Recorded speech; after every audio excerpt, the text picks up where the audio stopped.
Chapter 16, Search for Arceus, the Blazing Scion. I'm finally done with 2 of the final 4 chapters. I know it took me a while, but I got it done.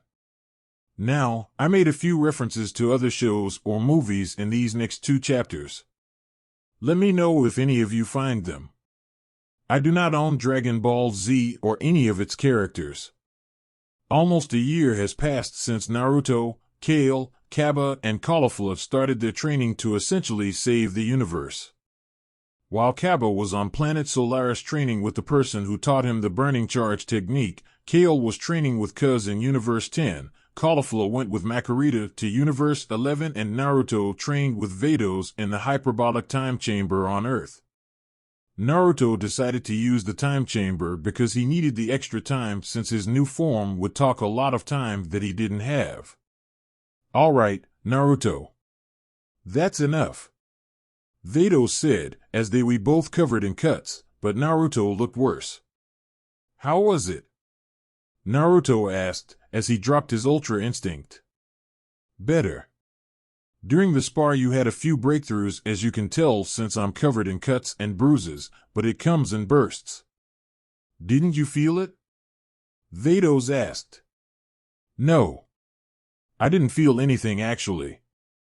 Naruto said. No feelings? Vados asked. Not really.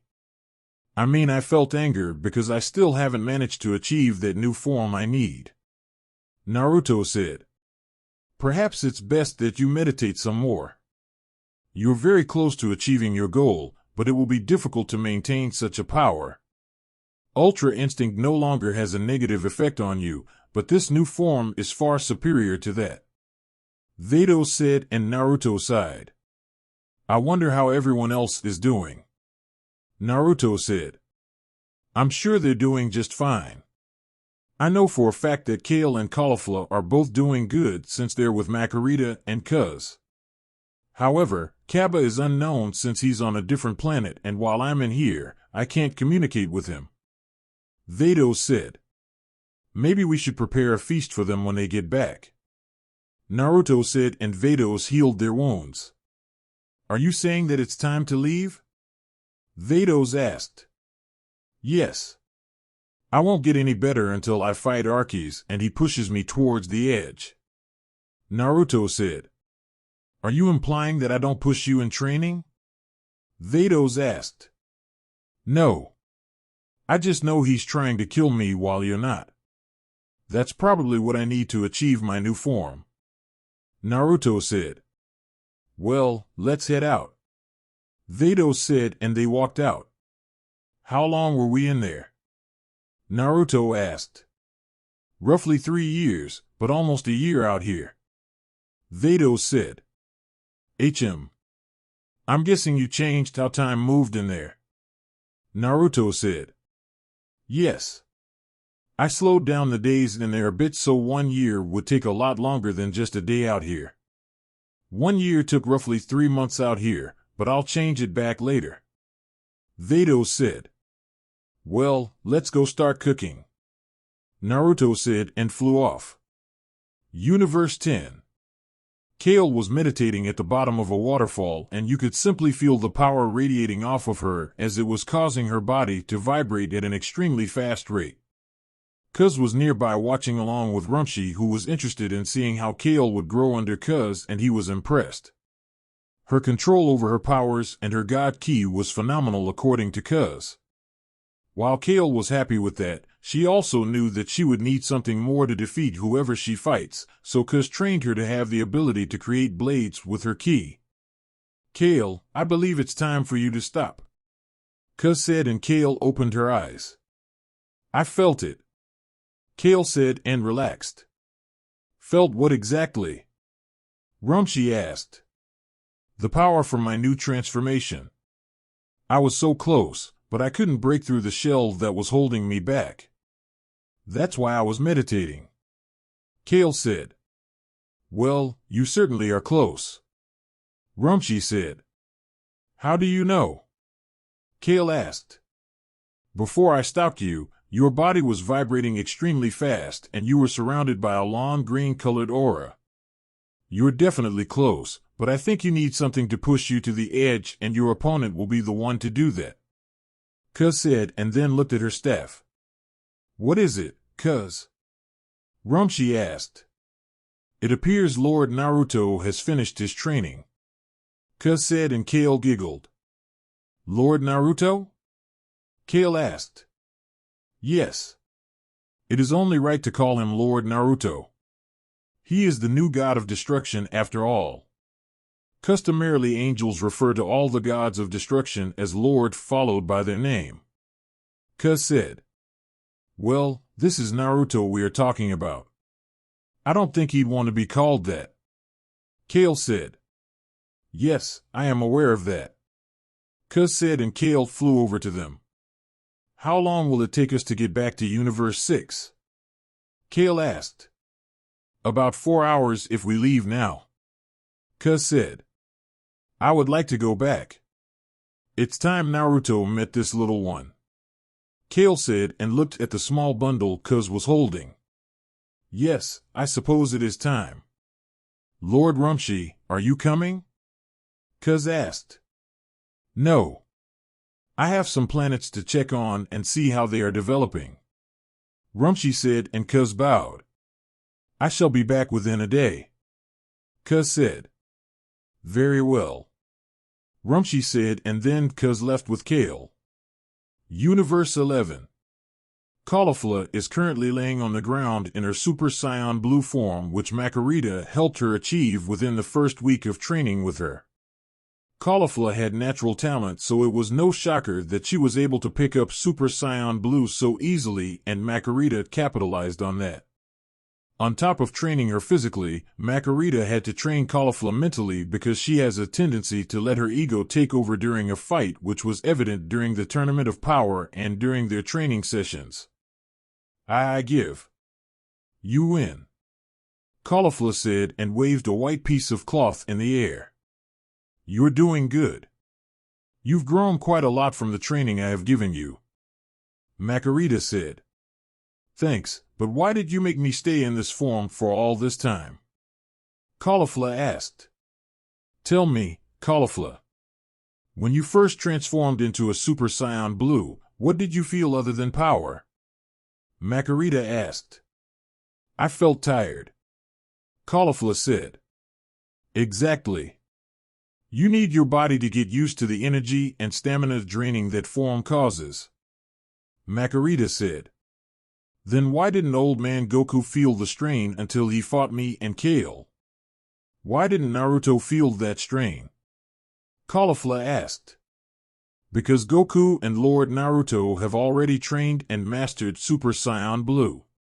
It should be evident by how easily they were able to transform into a Super Saiyan Blue. Makarita said. Lord Naruto? Do you seriously have to call him that? Caulifla asked. Yes.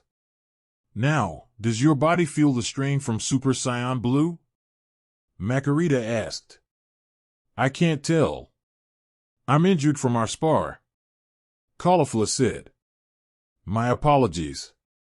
Makarita said, and instantly healed her. Much better. Caulifla said. Do you feel the stamina loss or strain on your body? Makarita asked.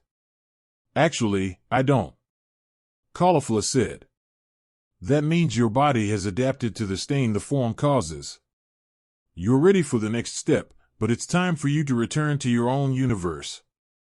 Lord Naruto should be finished with his training by now as well as Kale. Makarita said. How can you tell? Caulifla asked. Lucky guess. Makarita said. What about Kaba? Can you at least sense his training? Caulifla asked. I am unable to sense his power from a different universe. Would you like to return to your universe? Makarita asked. Yes, but not because I want to see Kaba. Caulifla said. I never said it was for Kaba. Makarita said. Just take me back. How long will it take? Caulifla asked. Same as when we left. 5 hours. Makarita said. All right.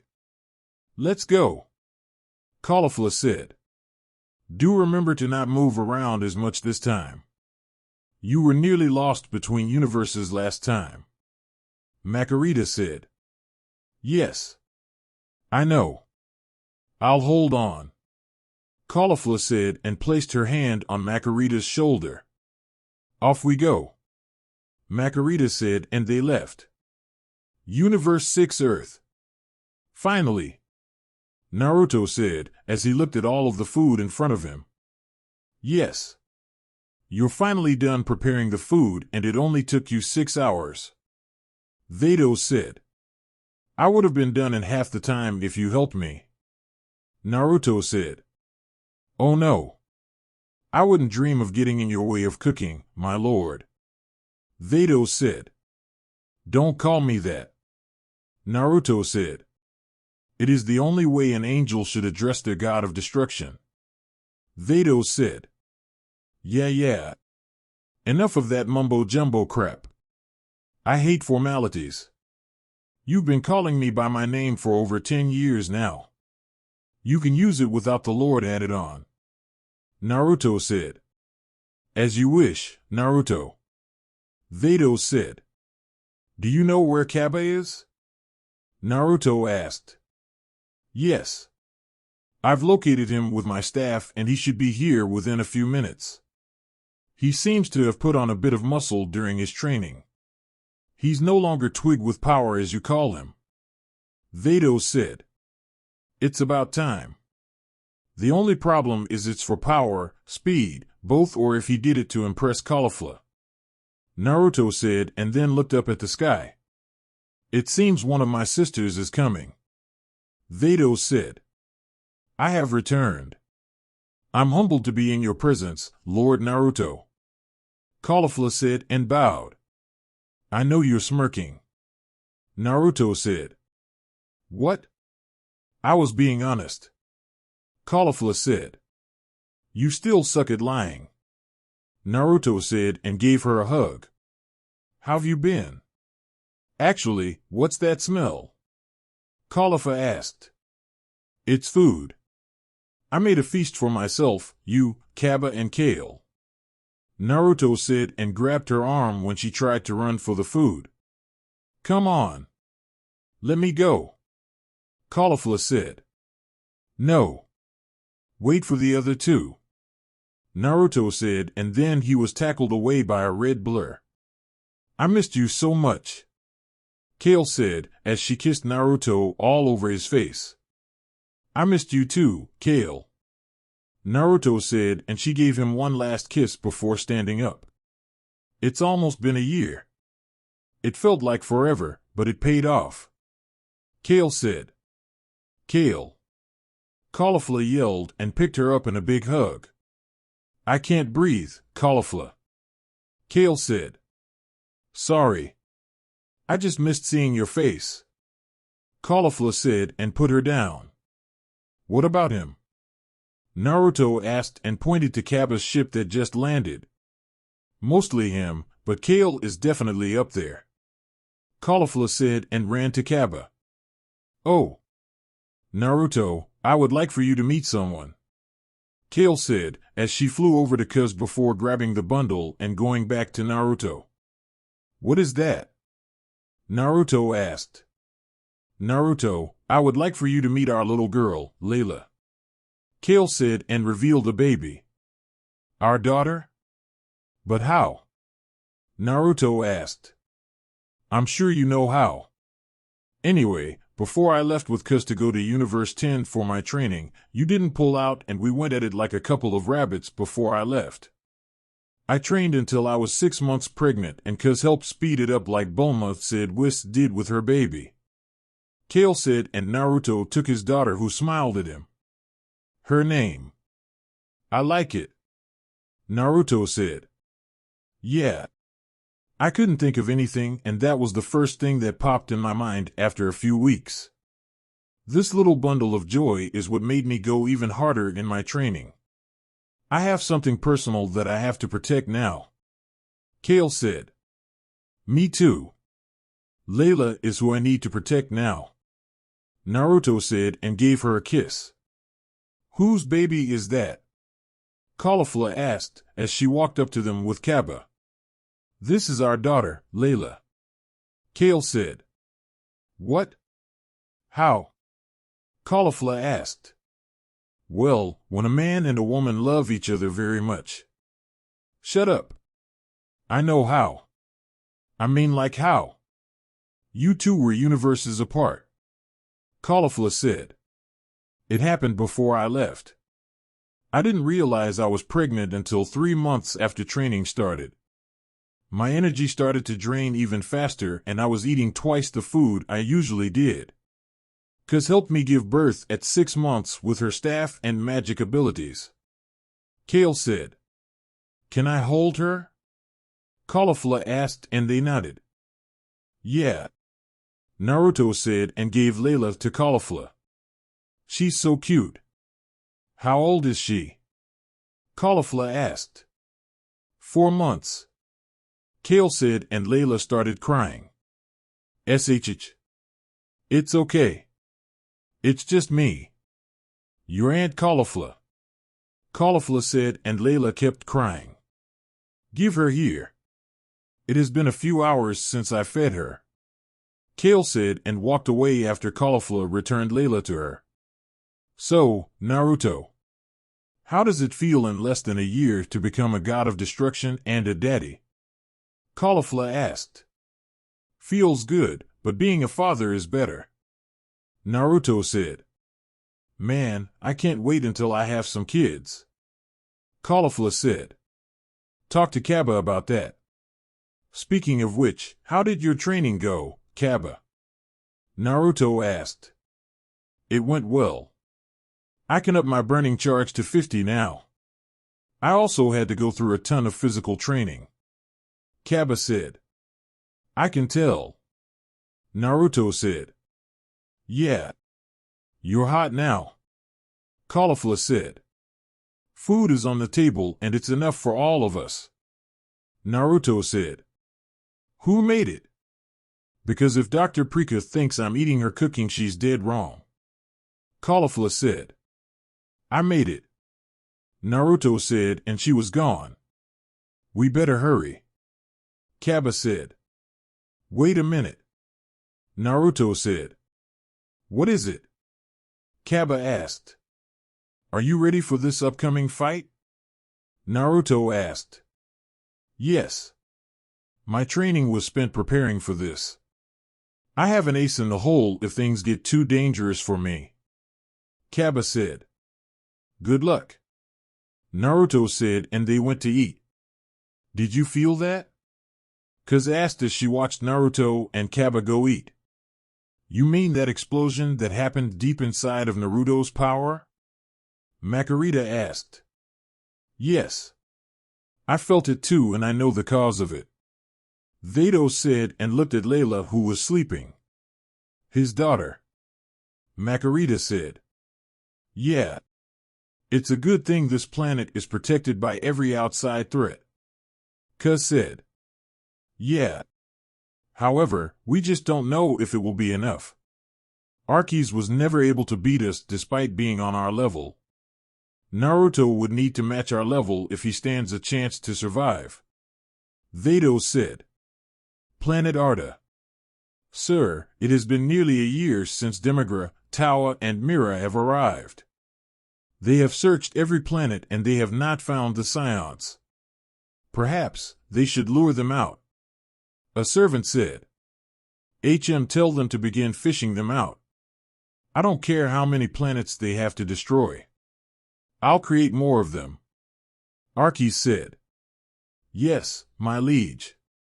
The servant said. Actually, have them go to planet Earth. I heard it was restored over a decade ago. Arceus said. You haven't heard the news, my lord? The servant asked. What news? Arceus asked. Planet Earth is not even in existence. The scouts have gone to the coordinates of Earth and it was not there. The servant said and then Demigra, Tawa, and Mira entered the room. Archies, we're tired of waiting for orders.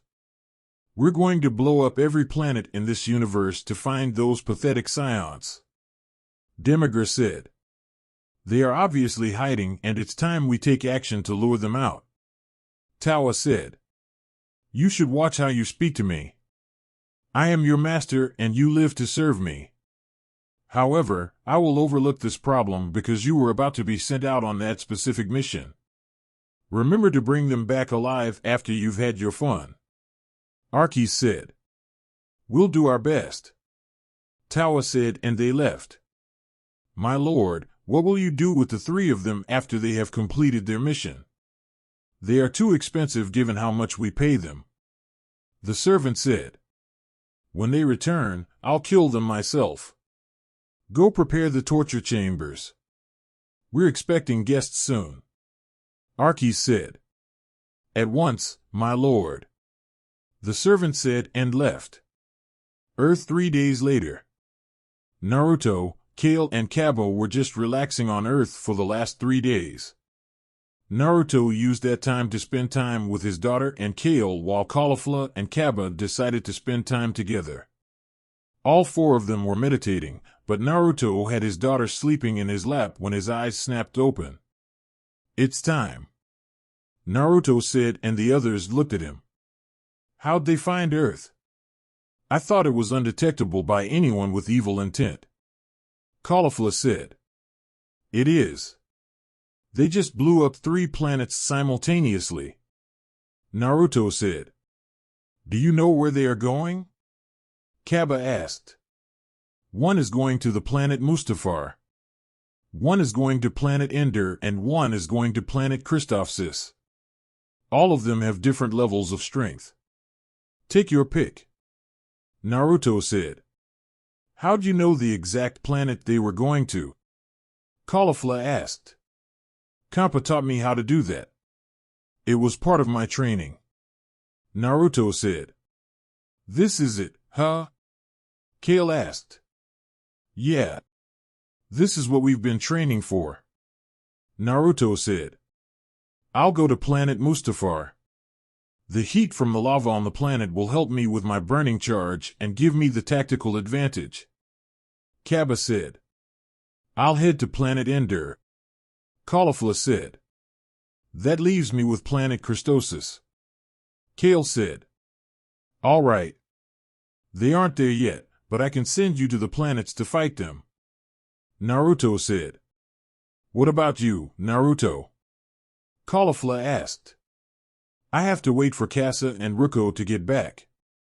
They said they were going to try and find some information on Archies for me. Naruto said.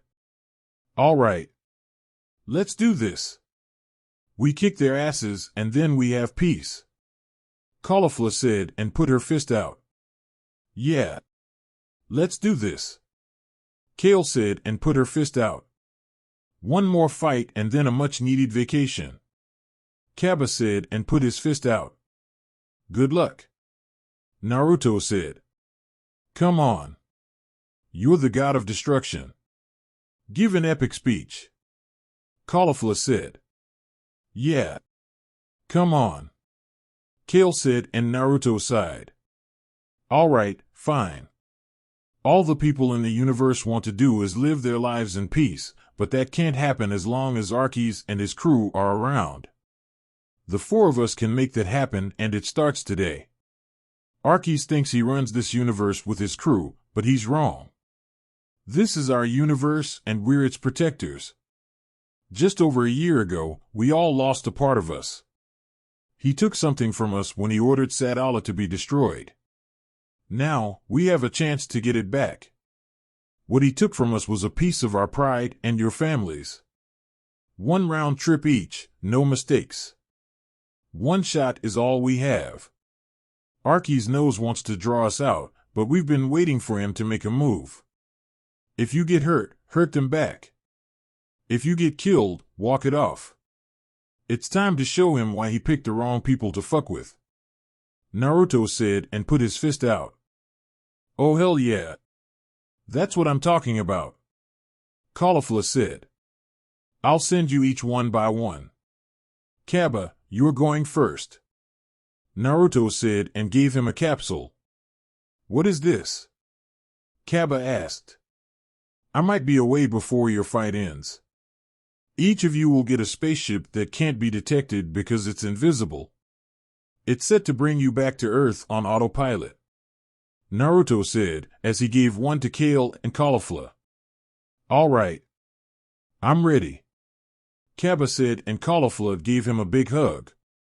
You better come back alive, Caulifla said.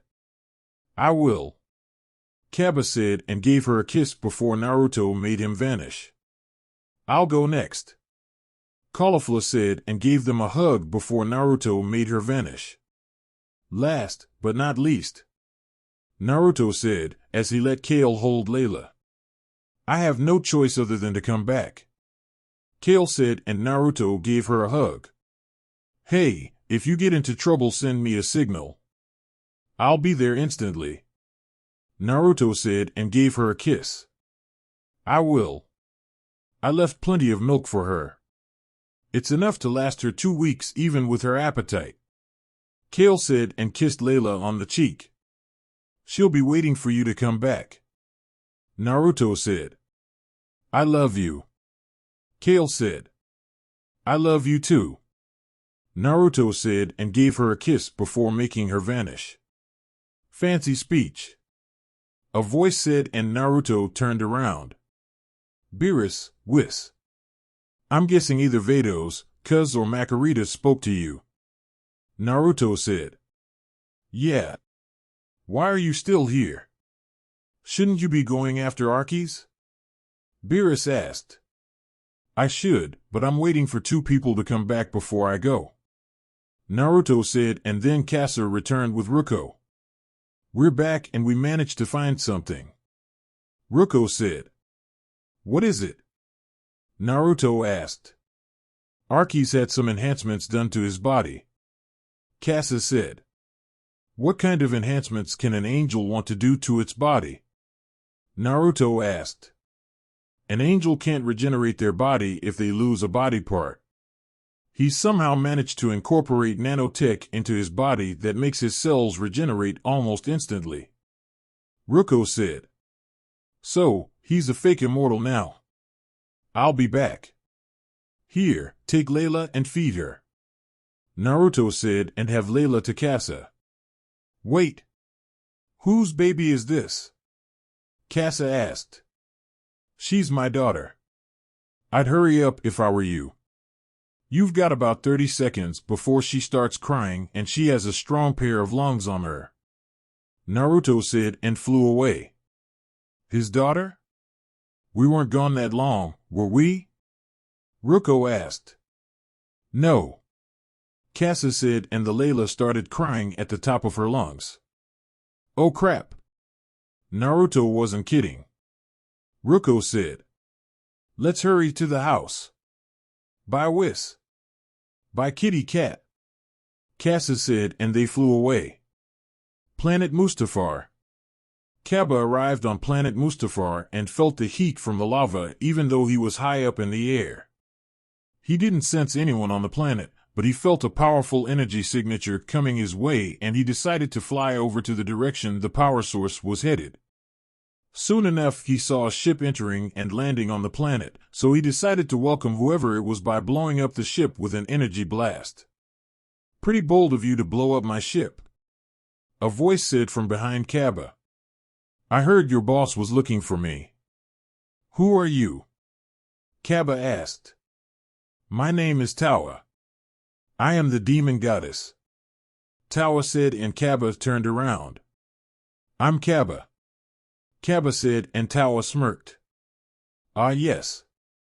The saiyan who managed to escape eyes. You won't be as lucky with me, Tawa said. I don't need luck.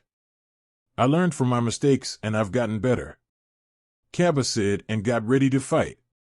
Do you honestly think you stand a chance against me? Tawa asked. Only one way to find out, Kaba said as his aura flared. Very well. I guess a warm-up fight would be nice. Tawa said, and was sent flying back by a punch to the face courtesy of Kaba. You left your guard down. Kaba said. Lucky shot. Tawa said and spat out some blood. Tawa stood up, then quickly used her forearm to block another blow from Kaba, and the force behind the punch made him slide back. Tawa quickly vanished, and Kaba blocked an overhead kick that caused a crater to form thanks to the force of the attack. Tawa blasted Kaba away with her staff before flying after him and smacking him to the ground after a powerful blow to the head. You aren't very strong, are you? It's almost laughable that Arceus wants you alive. To think he'd waste his time on such a weakling. Tawa said. You really shouldn't keep your guard down. Kaba said. Her eyes widened since he was behind her, and before she could react, Kaba kicked her away before flying after her and landing a barrage of punches to her gut that sent her crashing into the side of a volcano. Kaba fired a barrage of energy blasts at her, and he felt each one connect, but he was surprised when the smoke cleared, revealing she was unharmed. She just smirked before appearing in front of him with her staff aimed right at his face, but he managed to deflect the blow just in time to avoid being hit by 4 purple energy spheres. My. Looks like there is more to you than I thought, but I'm not sensing the power that had eyes worried. Tawa said. Don't worry, it's called pacing myself. Let's kick things up a notch. Kaba said. Tawa was thrown away as Kaba activated his burning charge times 10 and then gave chase to her.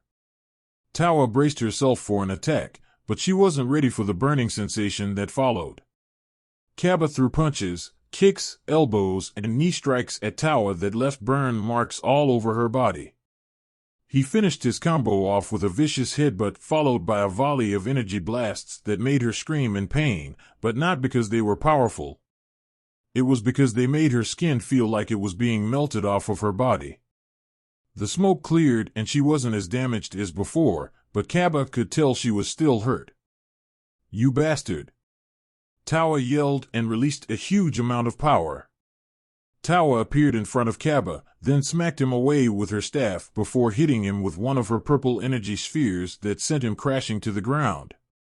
Tawa fired multiple lasers from her staff that made Kaba grunt in pain since each one targeted a major vital spot, but he was able to angle around them and take less damage than he would have taken. Tawa created a large energy sphere in her hand and threw it at Kaba only to frown when Kaba just got out of the way. Tawa flew back away from a roundhouse kick Kaba threw towards her stomach. You're still standing. Consider me impressed. Only one person has managed to make me use this much strength before. However, this isn't even my full power. Tawa said. The bruises and burn marks from my earlier assault haven't fully healed. Maybe whatever she's doing can only heal so much damage at a time. Kaba thought. This isn't the time to be checking me out. I know I'm the most beautiful being you'll ever see, but come on. Tawa said, and Kaba smirked. Trust me. You aren't the most beautiful being I've seen. I was just taking a quick note of something that I noticed about you. Kaba said. Oh? What might that be? Tawa asked. Never tell your opponent their flaws in a battle. Now, let's continue. Kaba said and went Super Saiyan. Very well. However, since you've transformed, it's only fair that I do the same. Tawa said. Tawa released a huge amount of power that created gusts of winds that were powerful enough to destroy the side of a volcano, and Kaba was sent flying back. Once the winds died down, Kaba was surprised to see the difference in Tawa's power level and her appearance. Tawa's outfit changed, her physical appearance also altered as she gained a pair of horns on her head caused by her hair growing longer and wilder. Tawa also had red markings on the sides of her eyes, and her cape now extended all around her waist. What caught Kaba's attention the most was how she now had a magic scepter instead of her spear staff. What power? Kaba thought. Do you like it? This is my demon goddess form. It's pretty new and you've managed to push me this far. I've seen that transformation before. Super Saiyan, but you're stronger than the Saiyan I've fought before. What was his name again? Ah yes, Goku. Tawa said. You fought Goku? How'd you manage to get to Universe 7? Kaba asked and Tawa laughed. Such a simpleton. It's more than me just going to the 7th universe. I traveled to the past and the future many times. You're stronger than Goku's past self. Tawa said. How'd you manage to do that? Kaba asked. You're going to die here, so I might as well tell you. I had the ability to travel through time until I ran into Goku and an unknown hero. They managed to defeat me and my partner, Mira. We were stripped of our time-traveling abilities by the Supreme Kai of Time, and we were sent back to the present. I've spent many years training, growing my power and reaching heights that I never knew existed. I did all of this just so I can kill the Supreme Kai of Time. Tawa said and released some more power, causing Kaba to transform into his Super Saiyan 2 form. Well, I won't let you get the chance. Kaba said. I've nearly killed the Supreme Kai. You are nothing to me. Tawa said. Both of them vanished and shockwaves were causing lava to splash everywhere. They were evenly matched and both of them refused to give an inch. Every time Kaba connected with a punch or kick, Tawa would counter with a strike from her scepter followed by 2 kicks or 2 punches. The power both of them were releasing was so huge that the volcanoes on the planet erupted after every shockwave. Tawa smacked him away with her scepter and then fired a few energy blasts at him that made Kaba counter with his own. Tawa appeared behind Kaba and kicked him to the ground to set up her next attack. Tawa threw her scepter near the Kaba and then drew her very own symbol, creating a magic circle.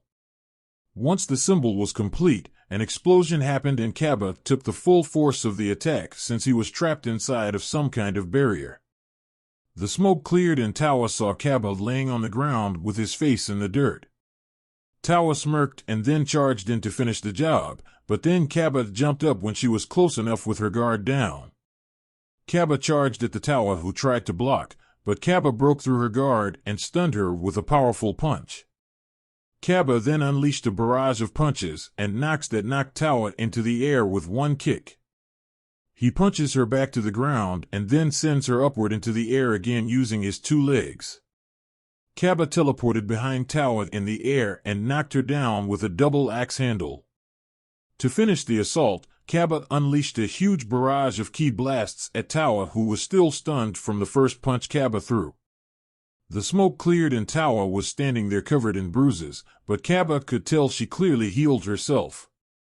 Kaba saw a faint glow appear underneath Tawa as she stood still and fired 2 energy blasts from the bottom of his feet, causing her to move her, but he appeared behind her then slammed her to the ground, making her grunt in pain. He saw the glow still on the ground and walked to it, then noticed he was being healed up. So that's how you seem to be taking less damage.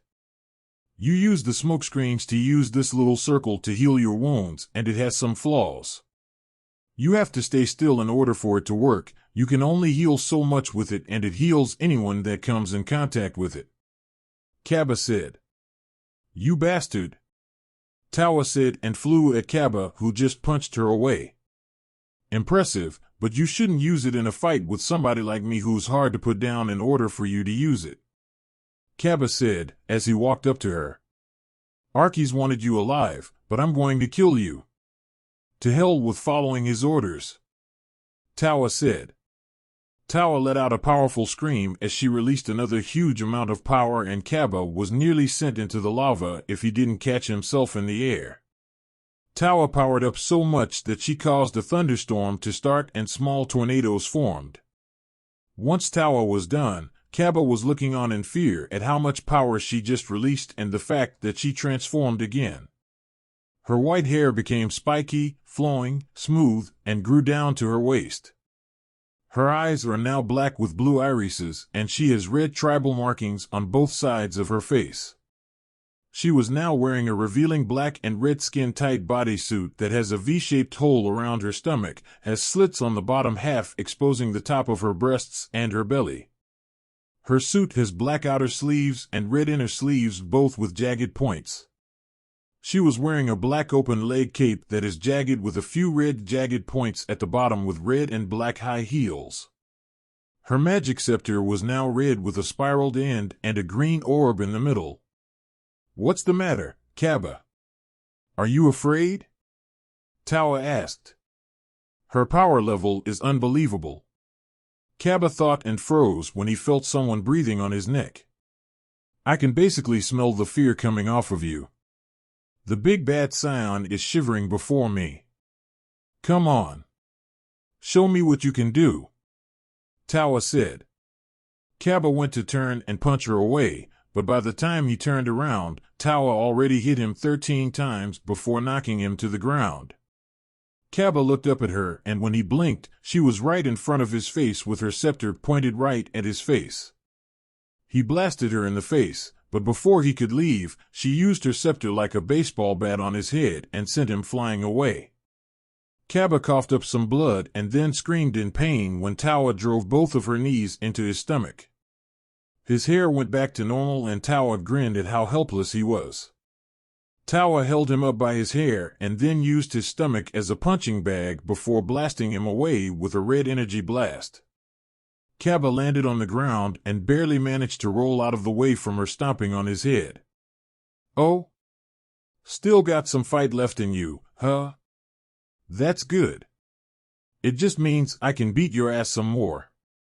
However, I'll give you a chance to live.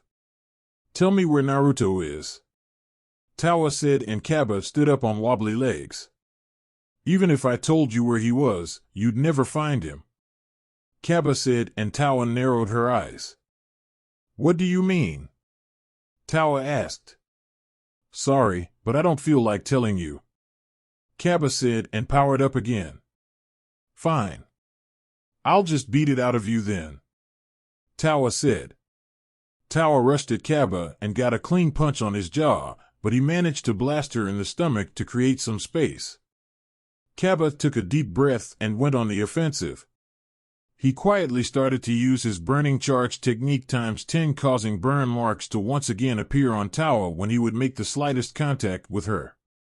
Tawa smacked him away with her scepter since she didn't want to risk touching him, so she relied on her staff and energy blasts to keep her distance. However, Kaba upped his burning charge to times 20 and she could feel the heat coming off of him. Kaba appeared in front of Tawa and threw a punch that she blocked with her staff, but not the roundhouse kick that sent her flying to the ground. "What's going on? I know I'm stronger than him," Tawa thought and looked at Kaba, who literally looked like he was on fire. "What is that?" Tawa asked. "Burning charge. I can multiply it by 50, but thanks to this planet being surrounded by lava, the heat basically doubles whatever level I'm at. It's time I showed you something I learned during my training," Kaba said. Kaba began to power up and Tawa flew into the sky because the lava around them started to form around Kaba. He upped his burning charge to times 50, but combined with the intense heat of planet Mustafar, it might as well have been times 150. Soon the lava around him started to harden until it was as solid as a rock, and then Tawa felt another spike in his power level. The hardened lava around Kaba broke off, revealing his new transformation, and Tawa took a step back. His hair gained the colors of fire, his muscles grew a bit, and he had a flame-like aura around him. "What is that?" Tawa asked and froze. "It's called Super Saiyan Blaze, or Blazing Super Saiyan," Kaba said from behind her. Tawa turned around and Kaba fired a point-blank Gallic cannon at Tawa, who didn't even have time to block the attack. The attack hit Tawa head-on and she felt it burning her skin as she was sent to the ground. Right as the attack faded away, Tawa started to heal, but Kaba managed to break the barrier she set up just in case and punched her right in the stomach. He kicked her away, and when she dropped her scepter, Kaba broke it, then tossed the pieces in the lava. Tawa flew at Kaba, but she was met with a vicious punch to the gut that made her cough up blood. Tawa recovered and then started swinging wildly at Kaba, who took up a boxing stance and easily dodged her punches. He ducked out of the way, then punched her with a strong left hook to her jaw. Every punch or kick Tawa threw was evaded or blocked by Kaba, who responded with his own kicks or punches. Tawa tried to punch him one more time, but Kaba deflected it and kicked her away, sending her sliding on the ground. Tawa wiped the blood from her mouth, then flew up into the air, but Kaba kicked her to the ground and into the lava, but she managed to protect herself with a barrier underneath her feet. Tawa looked up to see that Kaba was running on the lava, and it was not affecting him at all.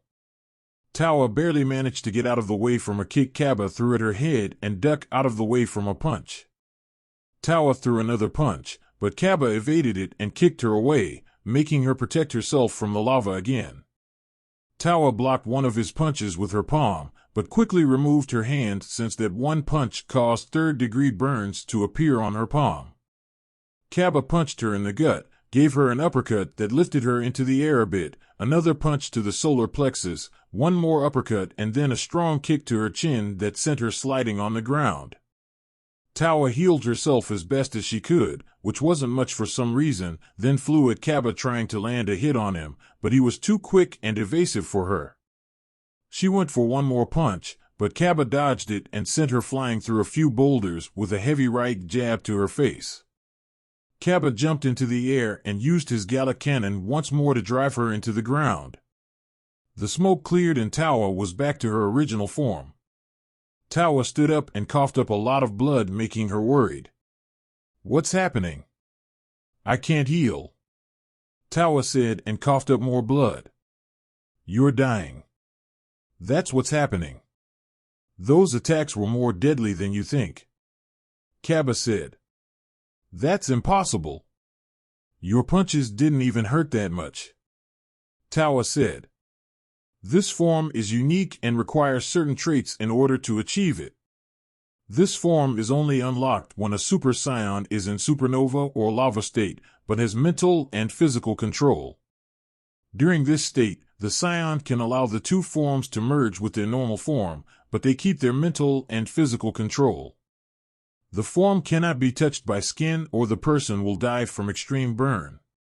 You're unique since you're a demon, so your body can handle things a bit more.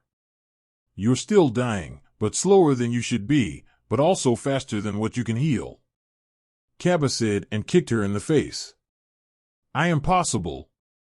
Such a transformation shouldn't exist. I've been to the past and present. This form was never used," Tawa said and coughed up more blood. "That's because it also requires you to master the burning charge technique.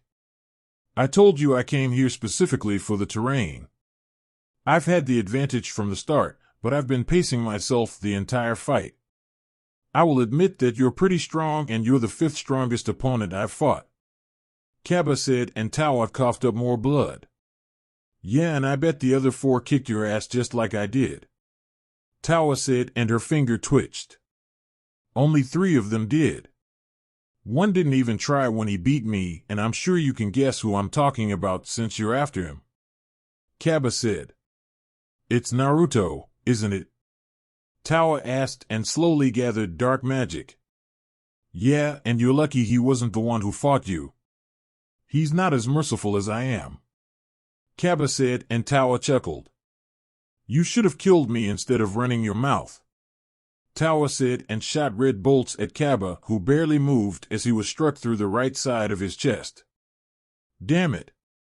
I let my guard down," Kaba thought, and the Tawa kicked him in the face. "I would use my magic to control you, but I've already done that and you were pathetic even with the enhancements I gifted you," Tawa said and coughed up blood. "L looks like you've lost," Kaba said and noticed she could barely stand. "You're wrong, both of us lost. If I go down, I'll take pleasure in knowing I took you down with me." Tawa said fired another bolt through his left leg, making him grunt. "No. I was right. You've lost," Kaba said, and then the ground exploded around her. "What is this?" Tawa asked, as she barely had the strength to keep up a barrier to protect her. I'm ending this. You're done for, Kaba said and flew into the air. You'll wish you hadn't done this. Mira will have my revenge, Tawa yelled. Then you better be prepared for a fight, Kaba said. Kaba pointed his palm at Tawa, and after gathering up as much energy as he possibly could, Kaba fired off his ultimate planet bomb, which was the strongest attack he knew. The attack was much more powerful since it took in the heat from the lava around the planet. The attack hit Tawa head-on, and she screamed at the top of her lungs as the attack vaporized her while the heat from the attack melted her skin. Soon enough the attack exploded and Tawa was no more, but now the planet was unstable and started to explode. Kaba used the capsule and as fast as he could climbed into the ship as it took off just before the planet exploded. I did it, I need a vacation, Kaba said and passed out. Tawa was defeated now. Caulifla and Kale had to deal with their opponents that were a lot tougher than Tawa. Kaba won the first fight, but the important one hasn't even come close to happening. 117 Chapter 17, Search for Arceus, Caulifla's Ascension. I do not own Dragon Ball Z or any of its characters. Naruto was currently flying around Earth in search of Dr. Prika to have her make something for him. The soon-to-be official god of destruction then felt Kaba's power increase, signaling he had begun to fight his opponent. He could tell that Kaba had his work cut out from him and that he'd hoped Kaba would win since he didn't want to deal with an angry Caulifla. He suddenly stopped flying when he realized he could just use instant transmission to find Dr. Prika, and then he appeared behind her. Dr. Prika, Naruto said, causing her to scream and take a swing at him, which had no effect. Stop doing that. This is the 10th time you've done that to me, Dr. Prika yelled. I need a favor. Are you busy with something? Naruto asked. Not at the moment. What do you need? Dr. Prika asked. How good are you with nanotechnology? Naruto asked. I don't want to brag or anything, but I'm like the best person when it comes to that, Dr. Prika said. Right. I just learned something about Arceus and I want to know if my idea would work, Naruto said. Let me hear it, Dr. Prika said. Arceus has somehow managed to incorporate nanotechnology into his body so he can instantly regenerate if he loses a limb. I want to know if it's possible to destroy nanotechnology just as fast or faster than it takes to regenerate, Naruto said. It's possible, but we would need an effective way to destroy the main focal point of the nanotechnology in his body, Dr. Prika said. Then it's obviously the brain where the main focal point will be, Naruto said. Correct. However, we don't have anything developed right now to counteract the speed in which the nanotechnology will regenerate his body, Dr. Prika said, and they both thought about something until Naruto spoke up. What about my power of destruction? Naruto asked. We would need a way to contain it, and despite my level of skill, I'm not good enough to figure out a way to contain it, Dr. Prika said. What if I got you some help? Somebody who's just as smart, if not smarter than you, Naruto said. That would be great, but I'm the smartest scientist in the universe, unfortunately, Dr. Prika said. I never said she was from this universe, Naruto said, and Dr. Prika's eyes widened. You mean Lady Bulma from the 7th universe? Dr. Prika asked. Yes, Naruto said. She would be a major help. If we can combine our brain power, we should be able to figure something out, but it would probably take us some time to complete it, Dr. Prika said. That's fine. Vados, Naruto yelled, and Vados appeared in an instant. Yes, my lord, Vados said. Don't call me that. Anyway, how long would it take for you to get me to Universe 7? Naruto asked. It depends on how fast you need to get there, Vados said. Like instantly. Naruto said. If I were to travel at my full speed, roughly an hour. Vado said. That's good enough. Let's go. Naruto said and placed a hand on her shoulder. As you wish. Vado said and they teleported away. He's so lucky. I wish I had my own assistant or servant. Dr. Prika said.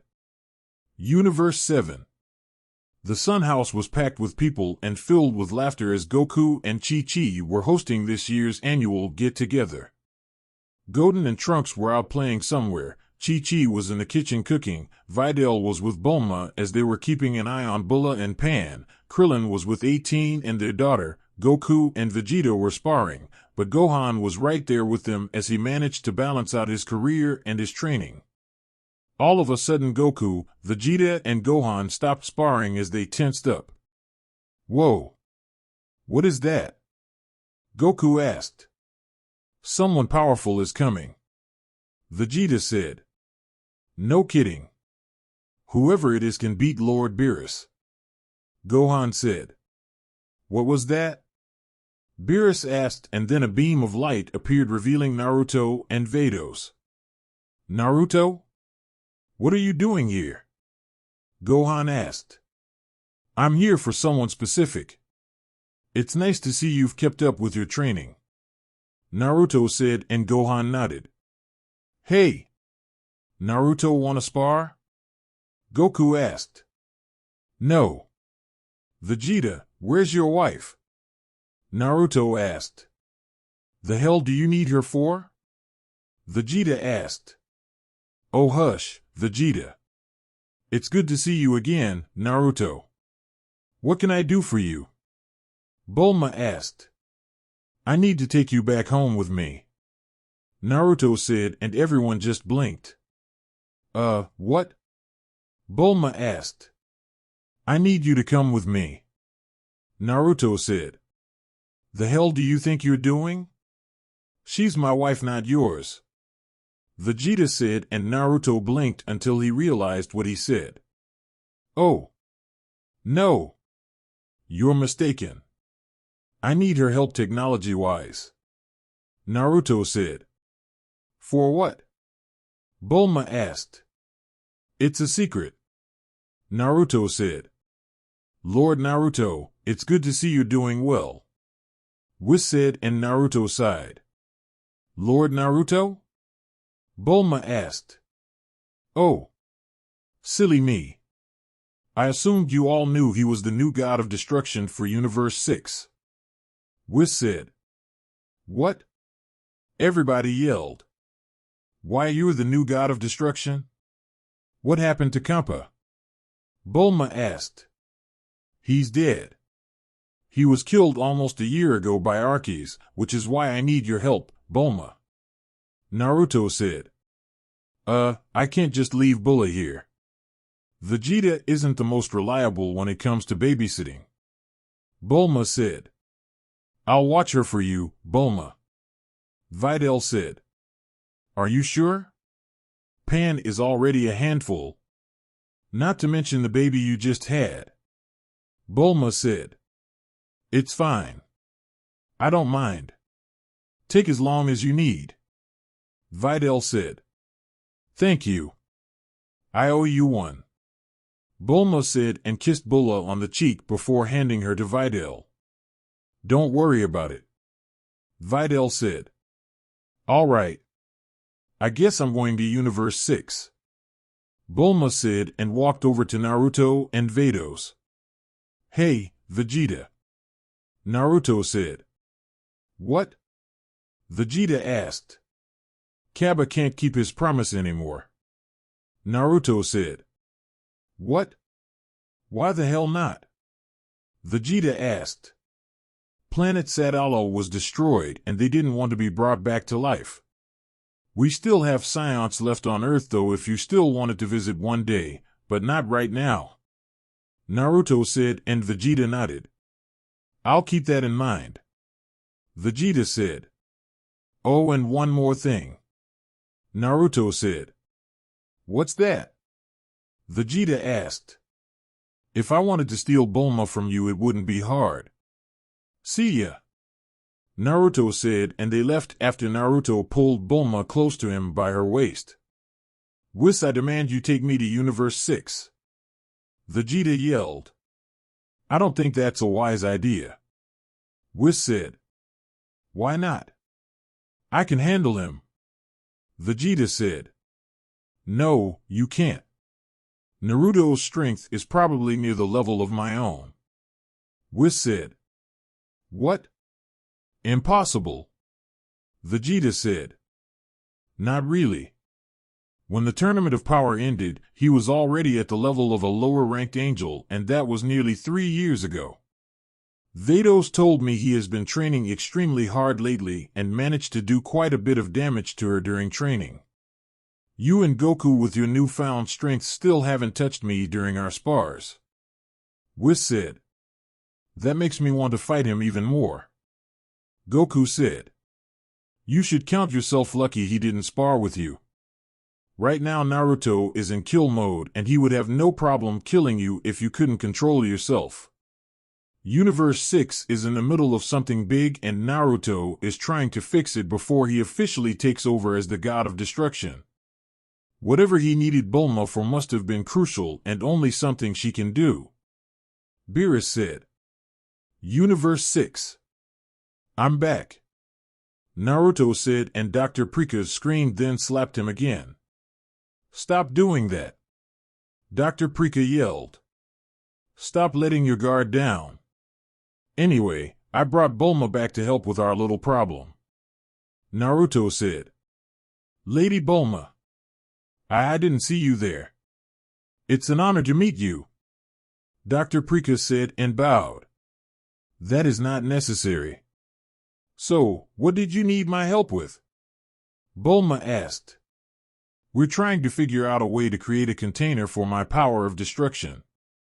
Arceus the angel I'm sure you've been told about has managed to incorporate nanotechnology into his body to instantly heal any major damage like a lost limb in an instant, Naruto said. So, you're trying to figure out a way to contain the power of destruction, make it small enough to not be noticed, and then have it destroy the main focal point of the nanotech, Bulma said. Exactly. I can't do it by myself as it's too difficult for me to think of. I'd be honored if you'd help me, Dr. Prika said. Sure, I can help. I'll need everything you've got on nanotechnology and all of your notes on used and unused energy containers. I have some stuff of my own already in a capsule. There's just one thing bothering me, Bulma said. What's that? Naruto asked. Why is he using nanotechnology? If he's as bad as you say he is, I'm sure his scientists have more advanced technology. Hell, he could have used the Dragon Balls to make himself immortal or at least have rapid healing, Bulma said. That's a good question, but the only solution I can think of is that he would need time to heal with other methods, whereas nanotechnology would instantly begin to work since the signals would come from the brain, Dr. Prika said. I guess you're right on that one, but what about the Dragon Balls? Bulma asked. The Dragon Balls aren't able to be used right now. The Namek Dragon Balls have been turned to stone, the Super Dragon Balls still aren't usable yet, and I don't think he knows about Earth's Dragon Balls, Naruto said. All right. Then I guess it's time for us to start working, Bulma said. How long do you think this should take? Naruto asked. I don't know. Maybe a few weeks or a month. As long as Earth doesn't get destroyed or attacked, we'll be fine, Bulma said. The Earth is undetectable to anybody with evil intentions. It's basically invisible to them, Naruto said. How'd you do that? Bulma asked. Dragon Balls, Naruto said. Why the hell didn't we think of that? Earth gets attacked like every week in Universe 7. Anyway, we'll need our space to get this done quickly, Bulma said, and Naruto nodded. Thanks. Whenever you have free time, I can always use some tips on how to raise a baby. Naruto said and left. He has a baby? Bulma asked. Yes. He has a daughter named Layla. She's 4 months old. Vado said. Forest moon of Ender.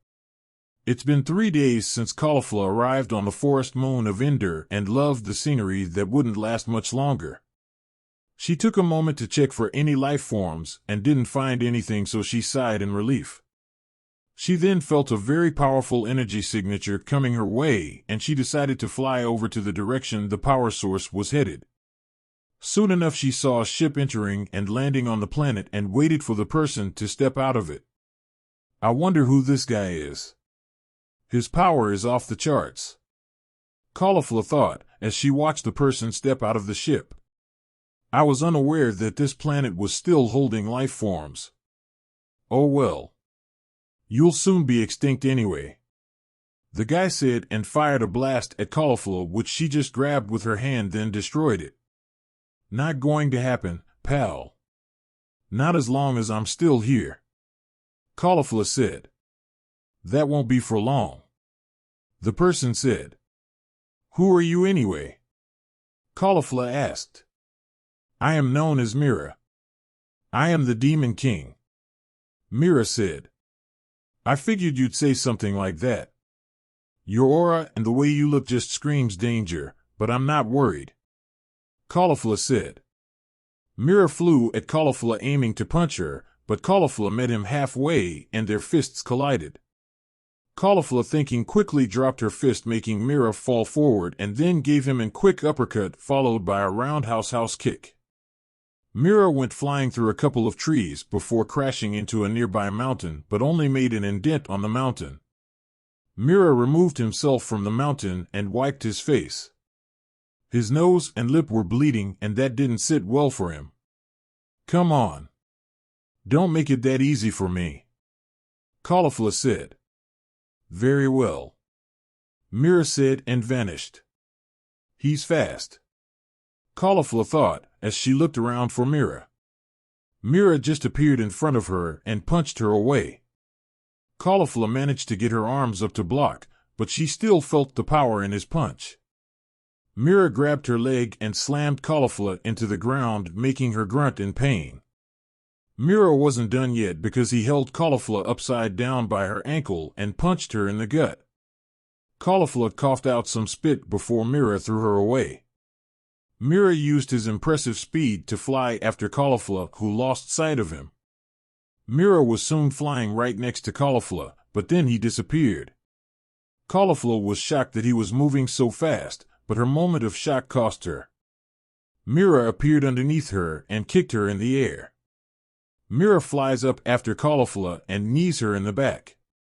He then proceeds to go above Caulifla and gives her a countless amount of punches to the stomach before using a hammer fist to knock her to the ground. He charged up a full-powered energy ball and fired it at Caulifla, who was still falling down to the ground. The blast connected and exploded as soon as Caulifla hit the ground. Pathetic. A complete waste of my time. Mira said and started to leave. Where do you think you're going? You pack quite the punch, but this isn't over yet. Caulifla said as the smoke cleared and she only had minor scrapes on her body. Looks like you're stronger than I thought. Mira said. You haven't seen anything yet. Caulifla said. Very well. I'll humor you a bit more. Mira said and powered up. The only humorous thing here is your ugly face. Caulifla said and went Super Saiyan. Super Saiyan, huh? This makes me want to kill you even more. Mira said. How do you know about the Super Saiyan transformation? Caulifla asked. I was a time traveler with my partner, Tawa. We encountered a Saiyan named Goku who managed to help stop us from our plans. I know all about the Super Saiyan transformations, even Super Saiyan Blue. Mira said. Time traveler?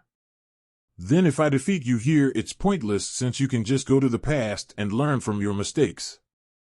That's totally cheating, Caulifla said. I cannot time travel anymore. The Supreme Kai of Time somehow managed to take away Tawa and Ai's ability to travel through time. Mira said. Oh, you fucked up. You shouldn't have said that to me. Caulifla said. I have no problem saying this to you because I have already stumbled upon this fight during my travels through time. You died by my hands, Caulifla. Mira said. You clearly went to the wrong time then because I don't plan on losing. Even if I do, then I'll have to make sure you're stuck here with me. Caulifla said and blew up his ship. Bad choice. Mira said. That was a good choice. I'm one of the defenders of this universe, and if I go down I'm damn sure taking you with me. Caulifla said. They stared each other down before Mira rushed forward and threw a punch at Caulifla that she simply caught in her palm. Caulifla pulled Mira forward and gave him a headbutt, then kicked him away. Mira recovered, but not quick enough because Caulifla already had her knee in his gut, making him cough up spit. Mira powered up, kicked Caulifla away, and threw multiple energy blasts at her. Caulifla blocked them all and Mira appeared in her blind spot, attempting to kick her in the head. Caulifla grabbed him by the ankle and slammed him into the ground. She slammed Mira so hard he bounced up off the ground. Caulifla grabbed him by his shirt and punched him in the stomach 3 times before kicking him away. Mira recovered after a few seconds, powered up some more, and charged at Caulifla. Mira punched Caulifla and sent her flying away, giving her no time to recover. Mira appeared behind Caulifla and gave her a point-blank energy blast, causing a big explosion. A few seconds went by and the smoke cleared, revealing Caulifla unharmed. She powered up to Super Saiyan 2 and Mira felt how powerful her energy was now rather than what it was when they fought during his time travel. Caulifla quickly got behind Mira and gave him a huge kick to the back of his head, followed by a big energy blast that sent Mira crashing to the ground. Looks like I won round 2. I didn't hurt you too badly, did I? Caulifla asked as she watched Mira struggle to get up. I barely felt that. Mira said. Dude, you're covered in a lot more bruises than me and you're bleeding. There's no need to lie so blatantly about it when the proof is right in front of me. Caulifla said. While I admit that you do pack quite the punch, this fight is far from over. Mira said. Just give up. Caulifla said. Not until you lie dead at my feet. Mira said. Mira started to power up and the forest around them was completely destroyed. Caulifla had to put her guard up in order to keep herself from being blown away by the strong winds Mira was causing. She felt his power spike even more that dwarfed her Super Saiyan 2 form at its maximum power, and then she powered up to Super Saiyan 3. Mira finished powering up and Caulifla was shocked at his power as well as how he looked. His hair was now standing up, the sclera of his eyes turned red, the irises changed to a white color, and his pupils vanished. Mira was radiating a dark aura with arcs of purple lightning shooting through it. His power level is through the roof. Caulifla thought. I see you powered up to Super Saiyan 3 in order to keep up with me, but it won't work. This is my Super Demon form. I achieved this after absorbing some of your power during my little time-traveling escapades. You should be honored. The very thing you helped me create will be the very thing that helps me kill you. I've seen your death 13,526 times already, and I've watched it every single time. Mira said. Caulifla wasted little time in attacking Mira, who was prepared for anything.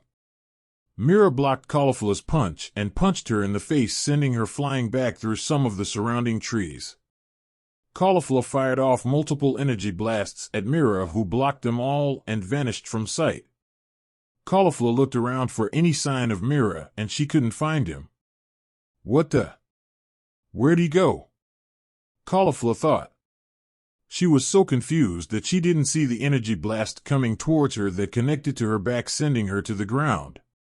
She looked up and Mira was right in front of her face.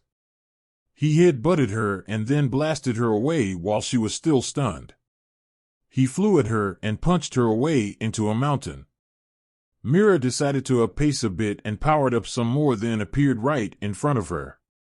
He went for a quick jab, but Caulifla managed to slap his fist away and kicked him away. I will give you one chance to surrender and tell me what I want to know. Where are the Saiyans known as Naruto and Kaba located? Mira asked. Kaba is located at a place called Up and Naruto is at a place called Your Ass. You honestly think I'd give up the location of people important to me?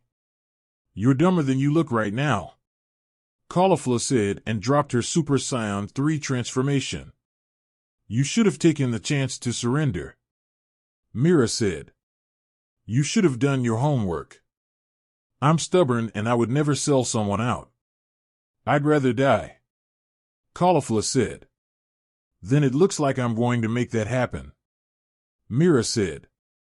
In your dreams, bitch. Tell me something. Did the Caulifla you fought during your time-traveling days have the ability to go Super Saiyan 3? Caulifla asked. No, Mira said. Then I can tell you that this timeline is completely different from the one you went to. You should have visited our fight 13,527 times. If you would have did that, you would have seen your death and chose not to fuck with me, Caulifla said and went Super Saiyan God. Caulifla disappeared and before Mira could react, Caulifla already had her fist buried into his gut. Caulifla smirked, then blasted Mira away with the same fist that was used to punch him, and Mira was sent flying away. Mira managed to correct himself and they both disappeared, causing shockwaves to appear as their fists collided. Caulifla clearly had the upper hand this time around thanks to her superior speed in her Super Saiyan God form along with how precise her strikes were. Mira was frustrated because Caulifla had skills she shouldn't have had during their fight and she was more of a challenge this time. He gathered his energy, which swirled around her before unleashing an explosion of dark energy and sent her flying back. Mira flew after Caulifla, but right as he was about to grab her, Caulifla used her God Bind technique to stop him in his tracks and then punched him away with her blast fist, which was a powerful uppercut supported by a powerful ki blast. Mira was sent crashing into a mountain, but that didn't last long because Caulifla appeared and punched him through the mountain before slamming him into the ground. Caulifla shot multiple energy blasts at Mira and each one connected until Mira managed to break out of the God Bind to escape. You managed to escape that finally, Caulifla said. You're going to die, Mira said. Mira rushed at Caulifla as quick as he could, only for Caulifla to appear in front of him and punch him in the stomach, making him cough up blood. Mira was surprised that her attack hurt so much, but then he saw that she transformed into Super Saiyan Blue. Caulifla looked at the expression on his face and punched him in the face before blasting him with a point-blank crush cannon. Caulifla flew after him, then drove both of her knees onto his back, making him cough out blood before giving him a strong kick to his face that sent him skidding on the ground. Caulifla watched him shakingly stand up before she appeared in front of him and smirked. Caulifla placed her hand with her index and middle fingers out near Mira's chest, then made a fist to deliver a hard punch to his gut that blasted him away with a powerful shockwave. It's a good thing I trained with Makarita for this fight. If it wasn't for her, I'd be dead for sure, but now I'm kicking his ass, Caulifla thought and smirked when she saw Mira pull himself up. What's the matter? I didn't hurt you, did I? Caulifla asked. I'd wipe that smirk off of your face if I were you. This isn't over, Mira said. What makes you think it's not over? I kicked your ass in your base form, and I kicked your ass after you transformed into that bootleg version of Super Saiyan. Face it, you've lost, Caulifla said and narrowed her eyes when Mira started to laugh. You fool. This isn't even my final form, Mira said. Mira started to power up some more and Caulifla was blasted away by the energy he was releasing. The entire moon of Ender was shaking from his power and it caused some tornadoes to form as well as lightning. Caulifla started to sweat from the sheer power she was feeling from him, and a sense of dread was over her for a brief second before she shrugged it off. The transformation caused Myra's skin to turn light blue and changed his eye color to purple. In this form, Mira gained white fur all over his body, his hair grew out, and he gained a golden mark on his chest that symbolizes true infinity. Caulifla unconsciously took a step back when he looked her right in her eyes. What happened to all of that bravado you had earlier? Surely a small increase in power isn't enough to put fear in you. Mira said. H's power is ridiculous. Caulifla said. Earth. So, how's it going with the research? Naruto asked, as he was sitting with Bulma. It's going great actually. The labs here are way better than my own back in my universe. It's only been 3 days, and we've made a few breakthroughs. Bulma said. Well, we do have a lot of science working in some of the labs around here. Naruto said. You should let me borrow some of them. I can use the help. Bulma said. That's up to them if they want to go back to Universe 7. I won't hold them here if they want to go. Naruto said. Wait, really? Bulma asked. I can't control what another person wants to do with their life. If they want to go and live in the 7th universe, that's okay with me. Naruto said. How many Saiyans live on Earth here? We've only got a handful of them, as you can see. Bulma said. Well, we've got about 300 Saiyans living here. All of them are doctors and scientists. However, some of them do have children now, so that number is possibly larger. Naruto said. That's incredible. How did they even get here? Bulma asked. King Borgos sent them all here right before planet Sadala was destroyed. They were welcomed with open arms by everyone on Earth, and some of them found jobs while others decided to relax. Some of the Saiyans live on a huge plot of land in the countryside. Naruto said. That's sad to hear. Bulma said, and Layla started to cry when a dark power reached Earth. It's okay, Layla. I'm here. Naruto said, and surrounded her with his power to calm her down. What's the matter? Bulma asked. Whoever Caulifla is fighting right now decided to take her seriously. Vados said, as she appeared. I thought you were busy with something. Naruto said. No. I was just with the other angels for a scheduled meeting. However, I bring news. Kaba has defeated his opponent and he should be here soon. The bad news is that planet Mustafar has been destroyed. Vados said. That's good. 1 down, 2 to go before I fight. Naruto said. Is Kale fighting as well? Bulma asked. Yes, but I haven't sensed an increase in her power, so her opponent must not have reached her yet. Naruto said, and handed Layla to Vados. After this Arceus is defeated, then what happens next? Bulma asked. Next I try to establish peace in the universe on all planets to increase the mortal level. Naruto said. First you have to be crowned as the god of destruction. Vados said. I thought you already were the god of destruction. Bulma said. No. I haven't been officially inducted as the god of destruction. I put it off because it's the only way I can go all out against Arceus in a fight without being punished. Naruto said, and then a ship landed. Who's that? Bulma asked. It's Kaba. Naruto said, and pulled him out of the ship.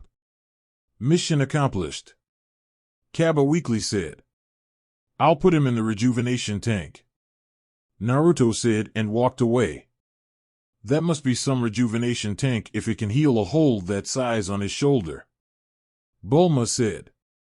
Like Naruto said, we have a lot of Saiyans here on Earth. Vados said, and flinched when Layla pulled her hair. Word of advice. Keep your hair out of reach. Especially from a Saiyan baby. Bulma said. Forest Moon of Ender. Caulifla was just looking at Mira in his new form and wasn't prepared for an attack. Mira appeared in front of Caulifla with a blue sphere on each hand and then just destroyed Caulifla. He attacked her with multiple punches, kicks, elbows, knees, and finally an uppercut that sent Caulifla into the air. Mira fired 4 energy blasts at Caulifla and each of them exploded on contact, sending her flying through the air. Before Caulifla could even reach the ground or even attempt to make a move, Mira once again used the same combo move on her before slamming her into the ground. Caulifla switched back to her Super Saiyan God form for increased speed and the self-healing factor to lessen some of the damage she sustained. After catching her breath for a few seconds, Caulifla flew straight at Mira and landed a punch right to his face, followed by a spinning back kick which had no effect at all. Mira just smirked and released an explosive wave of energy, sending Caulifla flying away. Just as Caulifla managed to right herself in the air, she was hit by multiple energy spheres that were bouncing around, and every time she was sent flying away by one, another sphere attacked her. Mira then seemingly disappeared and then transformed into razor blade-like energy discs that started to damage Caulifla by cutting her up. She tried her best to get away from him, but no matter how fast she flew, the razor blade-like energy discs always caught up to her and cut her up some more. The attack ended and Caulifla fell out of the sky as Mira reappeared. As Caulifla was falling out of sky, Mira charged dark energy into his right palm, created a large energy sphere, then threw it at Caulifla and watched as his attack exploded and sent Caulifla to the ground back in her base form, barely breathing. It is like I said. I killed you many times before, and this time will be no different. However, I will commend you for pushing me this far. You caught me off guard with your Super Saiyan God and Super Saiyan Blue transformations. Sadly for you, it wasn't enough. Before I kill you, tell me where Naruto and Kaba are located. Mira said. Fuck you. Caulifla said. Mira disappeared again, then the same blade-like energy discs appeared and started to cut Caulifla up again. This time Mira kept the attack up for 10 minutes before blasting Caulifla with multiple energy blasts.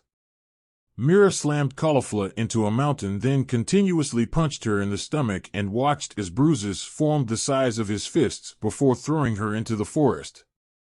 Caulifla crashed through multiple trees before finally hitting the ground and coughing up blood. I gave you a chance and now I'll have to kill you, Mira said, and was a bit surprised when Caulifla managed to stand up. I am a Saiyan warrior, Caulifla said, and Mira blasted her to the ground. You've got guts, but it isn't much. You should have given up when you had the chance, Mira said, and Caulifla stood up once again. This is my universe to protect, Caulifla said, and Mira blasted her to the ground again. Stay down, Mira said, and kicked her away, but she stood up again. If you get hurt, hurt them back, Caulifla said. Just die already, Mira said, and blasted her with his serious bomb, but she stood up. If you get killed, walk it off, Caulifla said. You won't be able to walk it off. I'll disintegrate your entire body, Mira yelled as he threw a punch at Caulifla, but she caught it and punched him away. This is Universe 6 and I am one of its protectors, Caulifla said, and turned Super Saiyan Blue. How does she have this much strength left? She should be dead by now, Mira thought.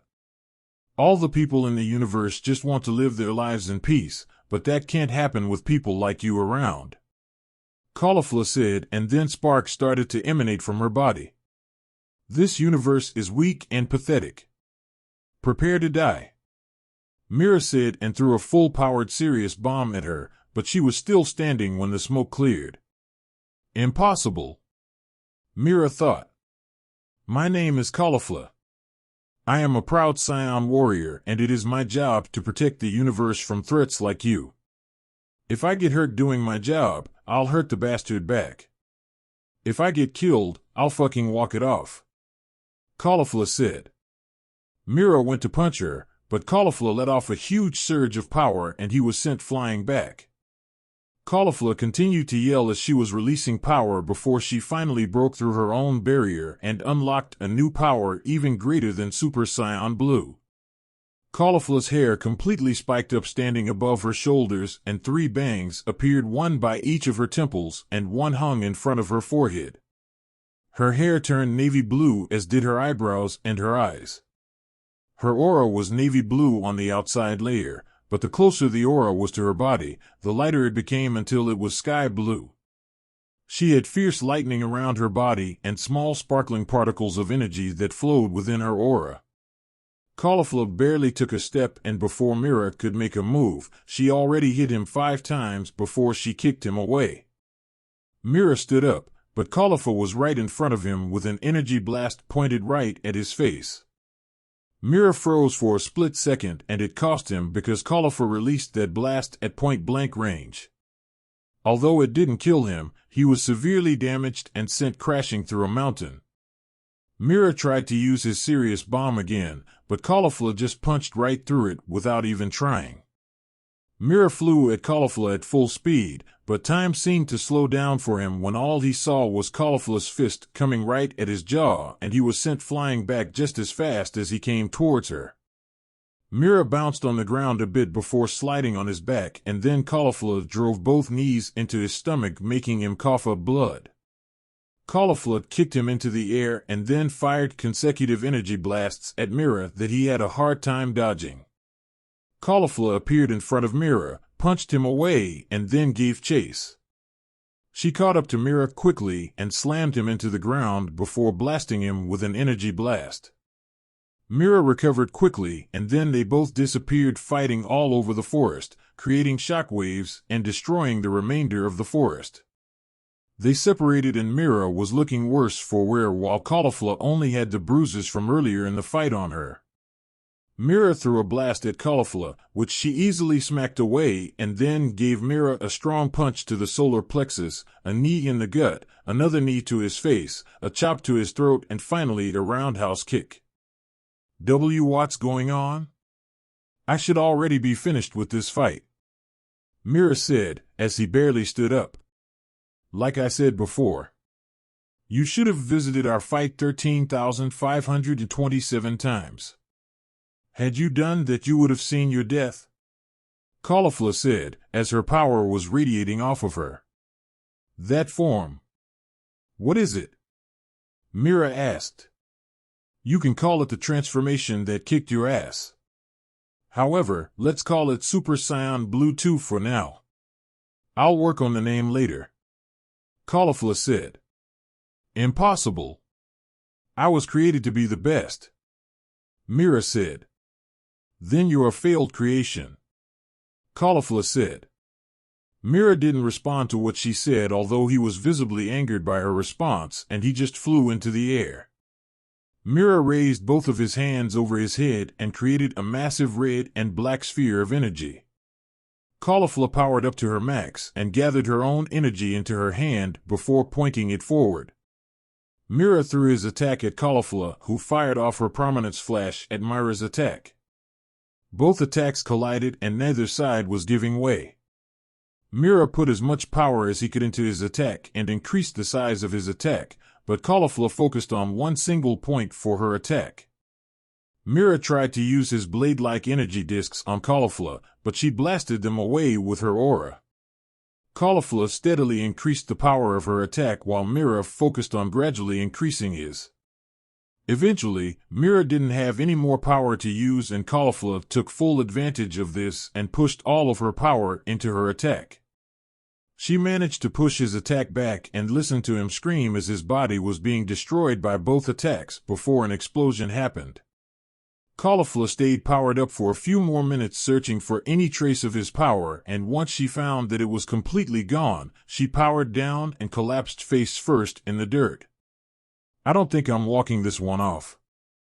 That son of a bitch messed me up pretty bad, Caulifla said. Before she lost consciousness, the last thing Caulifla saw was a hand reaching towards her, and then her world went black. Tawa and Mira are both defeated. Caulifla and Kaba won their fights against their opponents. Kale was the last one left to finish off the last member, and she needed to be completely focused on this one. What they didn't know was that Demigor was the strongest of the group and Kale would really be tested. Chapter 18, Search for Arceus, Kale vs. the Demon God. I do not own Dragon Ball Z or any of its characters. A few days have gone by since Caulifla managed to defeat Mira, and she still hasn't returned to Earth. Her eyes fluttered open and she quickly sat up, but groaned in pain due to her injuries still healing up. She slowly got out of the bed she was in and saw that her entire body was nearly wrapped in bandages. It wasn't every day that she woke up in a strange place, so she kept her guard up and looked around the room, which didn't have much in it. Where the hell am I? Caulifla asked herself. You're on the planet Ender, a feminine voice said, and she quickly turned around. Who the hell are you? Caulifla asked and prepared an energy blast. Please do not attack me. I mean you no harm. My name is Nima, and I've been watching over you for the last couple of days. I've cleaned and repaired your clothes for you. Your belongings are on that chair over there, Nima said and pointed to her stuff. You didn't take anything, did you? Caulifla asked. No. I made sure to keep the door locked while I was away, Nima said, and Caulifla found a senzu bean. There you are, Caulifla said, and at the senzu bean. If you are hungry, we have prepared a feast as a thanks for saving our moon, Nima said. Moon? I was just on a planet, Caulifla said, as she put her clothes on. No. That was just one of our moons that we used for hunting, Nima said. So, I'm on the actual planet of Ender? Caulifla asked. That is correct. When we found you after your battle, we feared that you might not survive due to the amount of wounds you had, Nima said. I've been through worse, Caulifla said. Of course. Now, if you will, please follow me so I can escort our hero to the feast, Nima said, and they left the room. So, what is this place? I mean, where exactly are we? Caulifla asked. We are in the main palace that has been locked down ever since we brought you here.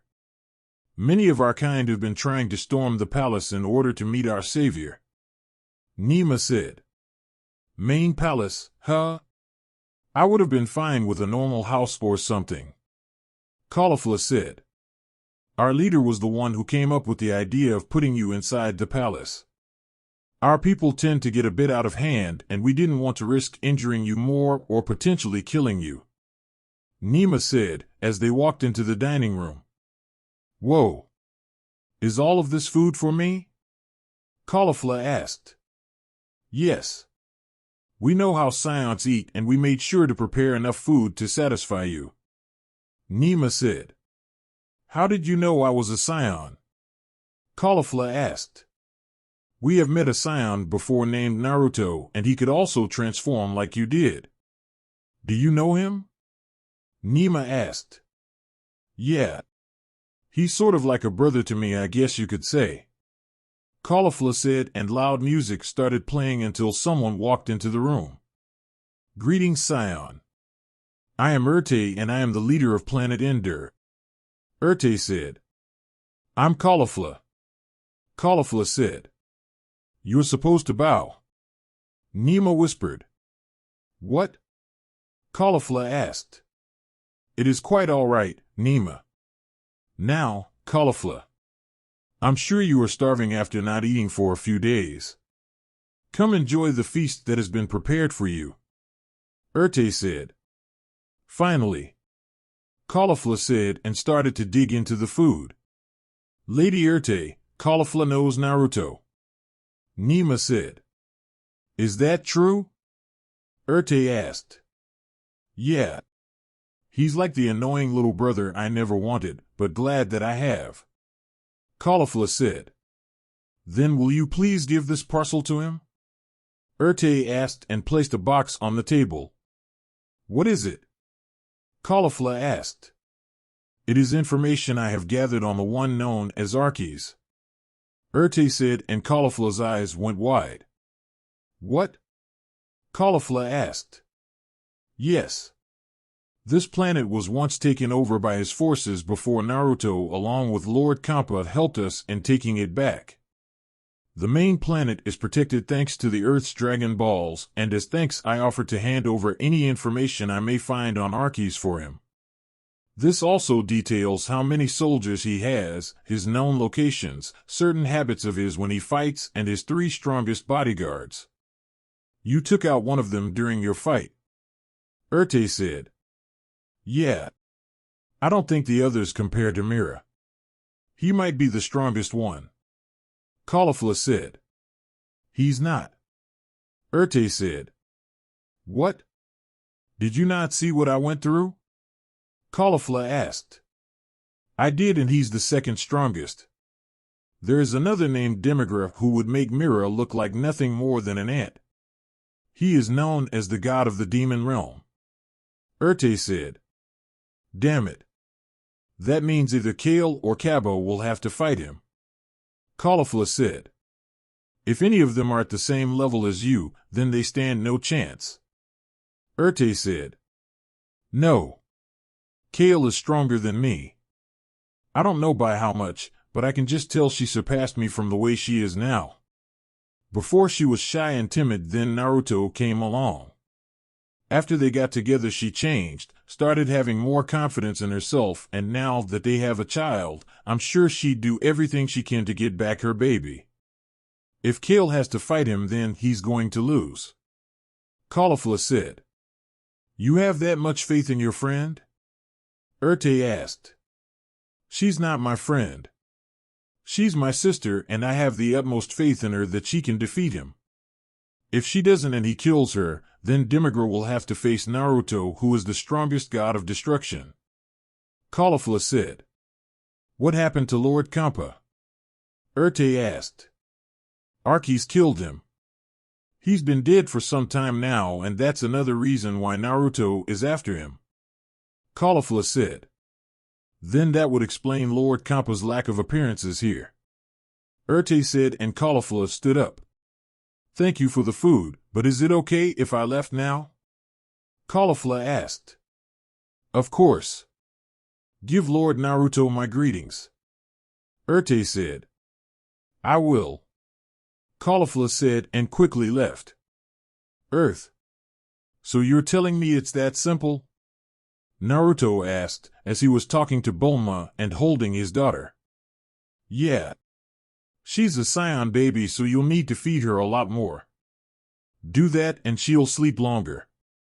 You Saiyans can eat an entire buffet, and then an hour later you'll be ready for more food. Bulma said. I thought I was feeding her enough. Naruto said. You probably were for a newborn, but she's almost 5 months old, so she's going to need more food. Didn't Kale make sure you had more than enough before she left? Bulma asked. Yeah, but I thought she was just being overprepared. Naruto said. There's no such thing as being overprepared when it comes to feeding Saiyans. Bulma said. Lady Bulma. Lady Bulma. Dr. Prika yelled as she ran up to them. Yes, Dr. Prika. Bulma said. I think I figured it out. I came up with a way to keep the energy of destruction from destroying the containers. Dr. Prika said. How? Naruto asked. Have you ever tried to not use your destruction energy to destroy something? Dr. Prika asked. Yes, and it doesn't work. Naruto said. Okay. What if you surround it in your regular ki? Do you think you'll be able to have it sort of make the destruction energy dormant or something? Dr. Prika asked. Maybe. Naruto said. If you can do that, then me and Bulma can make the micro-containers and fill them with your regular ki and destruction energy. If it works, then all you'll have to do is somehow cut Archies on his face, and before the wound closes up, plant the container on his wound so it will be absorbed into his body. After that, whenever you're ready, just activate your ki to trigger your destruction energy and destroy his body from inside out. Dr. Prika said. That could work, but the containers would have to be specially made for his ki. Get a sample of your ki and then we can work on the specifics. Bulma said. All right. Sounds simple enough. Naruto said and made a medium-sized ball of ki in hand. Perfect. Now, have it stay right there and we can get to work. Bulma said. Hey, Naruto. Has Caulifla finished her fight? Dr. Prika asked. Yeah. She's on her way back now. Naruto said. What took her so long? She should have been back by now. Dr. Prika said. I don't know. I'll have to ask her when she gets back. Naruto said. What's Kaba's status? Has he gotten better? Bulma asked. He's fine. I put enough medicine in that tank to keep him out for a week. Naruto said. Why so much? Bulma asked. Because I'd rather not be around him by myself. Naruto said. Have his wounds at least healed up fully? Dr. Prika asked. I think so. Some of them were worse than others, which was another reason for me keeping him in there for so long. Naruto said. Why not have Vados heal him up like all angels can do? Bulma asked. Because Vados is back with the angels. Whis might be there as well. Naruto said. What about a Senzabine? Bulma asked. Each of them should have one. He either ate it during his fight, lost it, or forgot about it. Naruto said, and Layla started to cry. Looks like somebody is hungry.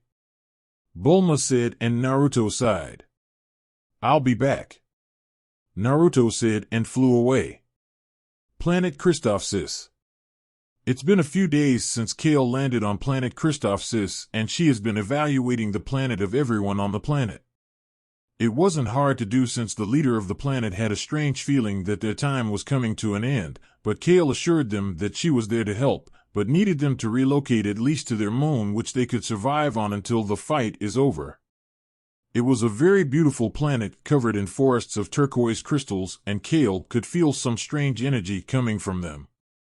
She was currently sitting down meditating when her eyes snapped open after a powerful energy source just appeared in front of her, and she could just tell that this guy was no pushover. Such a nice planet. Too bad I'll have to destroy it. Demigra said and went to blow up the planet, but Kale spoke up. I'd appreciate it if you didn't do that. Kale said. Oh? Who do you think you are telling me what to do? Demigra asked. My name is Kale. Who are you? Kale asked. I am Demigra, god of the demon realm. Kneel before me and I just might spare you from suffering the same fate as this planet. Demigra said. No thank you. Me and this planet will have the same fate, but it's not that we're no longer going to exist. Our fate is to continue living our lives while you're dead. Kale said. You dare defy a god? Demigra asked. The only person that I would ever kneel to is the next god of destruction, and I highly doubt he'll have me do that. Kale said. Lord Arceus will indeed have you kneel before him, or you'll be dead before you can even blink. Demigra said, and Kale just chuckled.